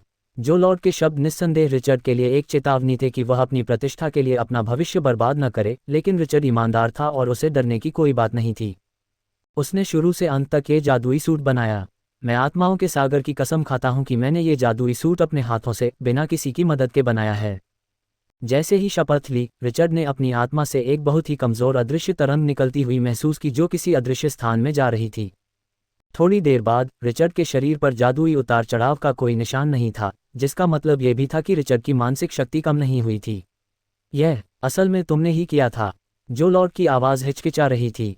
उसने मास्क एना को दिया और एना ने प्रयोग के बाद अपने चेहरे पर हैरानी के भाव के साथ इसे चक्स को दे दिया। ये कैसे संभव है? पीला मास्क, सचमुच एक उत्कृष्ट पीला मास्क। इस मास्क के जादुई शक्ति संचरण सर्किट इतने सुचारू कैसे हो सकते हैं? कियाओ लुओदे ने गहरी सांस ली। उसे लगा कि उसे प्रतिभाशाली लोगों को देखने की आदत हो गई है। अन्ना, चाक्स और यहाँ तक कि उसके द्वारा पहले स्वीकार किए गए सैकड़ों प्रशिक्षु भी, सभी प्रतिभाशाली थे। लेकिन इन लोगों की प्रतिभा इस मुखौटे के सामने धूल के सिवा कुछ भी नहीं है। रिचर्ड, क्या तुम्हें पता है कि तुमने क्या हासिल किया है? जोरोडे ने प्रशंसा से कहा। ये पीला मुखौटा एक मध्यवर्ती प्रशिक्षु के लिए एक परीक्षा होनी चाहिए थी, लेकिन तुमने इसे पूरा करने और उत्कृष्ट गुणवत्ता प्राप्त करने के लिए एक नए पदोन्नत कनिष्ठ प्रशिक्षु की ताकत का इस्तेमाल किया। ये कुछ ऐसा है जो मेरे गुरु भी उस समय नहीं कर सकते थे।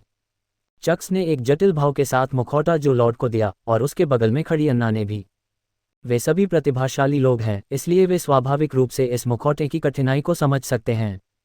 जो लॉर्ड ने मुखौटा लिया और उसे फिर से देखा, और इस बार उसे कुछ नया पता चला। इस मुखौटे को बनाने में इस्तेमाल की गई सामग्री आश्चर्यजनक रूप से निम्न गुणवत्ता की है। क्या तुम मुझे बता सकते हो कि तुमने ये कैसे किया? कियाओ लुओदे का चेहरा गंभीर था और उसकी आवाज़ धीमी हो गई। काली धारीदार जल अजगर की खोपड़ी के ऊतक ढीले होते हैं। काले पारे को चालन परिपथ के रूप में इस्तेमाल करने से पारे की हड्डियों के बीच शाखाएं जरूर बन जाएंगी, जिससे जादुई शक्ति के चालन की क्षमता प्रभावित होगी। पहले केवल उत्परिवर्ती काली धारीदार एनाकोंडा की खोपड़ियों से ही उत्तम हल्के रंग के मुखौटे बनाए जा सकते थे। लेकिन आपका मुखौटा अलग है। आप जिस सामग्री का इस्तेमाल करते हैं वह बहुत साधारण है, यहाँ तक कि घटिया भी। मेरा अनुमान है कि यह किसी युवा काली धारीदार एनाकोंडा से आया होगा। रिचर्ड ने सिर हिलाया। तुम सही कह रहे हो, यह एक युवा काली धारीदार एनाकोंडा से आया है। तो तुमने ये कैसे किया? मैं तुम्हें रहस्य बताने के लिए मजबूर नहीं कर रहा हूँ। जादूगर के नियमों के अनुसार मैं इस रहस्य के बदले में तुम्हारे साथ ज्ञान का एक समान टुकड़ा ले लूंगा। ये कहते हुए जो लॉर्ड ने दराज से एक क्रिस्टल बॉल निकाली और रिचर्ड को दे दी। समतुल्य विनिमय जादूगरों की दुनिया के अज्ञान काल से चला आ रहा एक कठोर नियम है और जादूगर सभ्यता के अस्तित्व की आधारशिला भी है। यह एक एकाग्रता औषधि बनाने का नुस्खा है। ये जादूगरों को शारीरिक रूप से शांत होने में मदद करता है और तीव्र दर्द और भावनात्मक उत्तेजना के कारण होने वाली मंत्र जादू की गलतियों को रोकता है। ये चीज़ प्रशिक्षुओं के बीच बहुत लोकप्रिय होनी चाहिए, आप अन्ना और चक से पूछ सकते हैं। अन्ना ने आगे कहा, वास्तव में फोकस औषधि हमेशा से ही व्यावसायिक क्षेत्र में सबसे ज्यादा बिकने वाली रही है। रिचर्ड ने क्रिस्टल बॉल में देखा, फिर जो लॉर्ड की ओर देखा और कहा, मैंने कुछ भी सुधार नहीं किया। अगर मुझे कुछ कहना होता तो मुझे लगता कि मुखौटे की सामग्री बनने के बाद थोड़ी भंगुर हो गई थी, इसलिए मैंने इसे जादुई बनाने के लिए जादुई कीमिया सरणी का इस्तेमाल किया। राक्षस। जो लॉर्ड 2 सेकंड के लिए चुप रहा और क्रिस्टल बॉल रिचर्ड को दे दी। रसायन विज्ञान में समृद्ध अनुभव रखने वाले एक जादूगर के रूप में रिचर्ड के उत्तर देने के बाद उसे रहस्य समझ में आ गया। जादुई शक्ति के प्रवेश पर काला पारा अभिसरित हो जाता है, इसलिए कोई सहायक नदियां उत्पन्न नहीं होती। जादुई कीमिया सरणी को बस मुखौटा शरीर में लगातार जादुई शक्ति जारी करने की आवश्यकता होती है। हालांकि यह जादुई शक्ति मंत्रों को सक्रिय करने के लिए पर्याप्त नहीं है। ये काले पारे को अभिसरित अवस्था में रहने देती है और जादुई चालन परिपथ के पास जादुई शक्ति को समृद्ध बनाती है। समृद्ध जादुई शक्ति चालन परिपथ के पास की हड्डियों को राक्षसी बना देती है और उनका प्रसार करती है, जिसके परिणामस्वरूप राक्षसीकरण पूरा होने के बाद काले पारे के पास शाखा बनाने का कोई रास्ता नहीं होता। ये प्रक्रिया सरल है, कागज के एक टुकड़े की तरह, लेकिन इतने सालों से वह इसके सामने झिझक रहा है। ये नुस्खा तुम्हारा है। और प्रशिक्षु रिचर्ड, क्या तुम मेरे प्रशिक्षु चोरो दे ओलिवा बनने के लिए सहमत हो?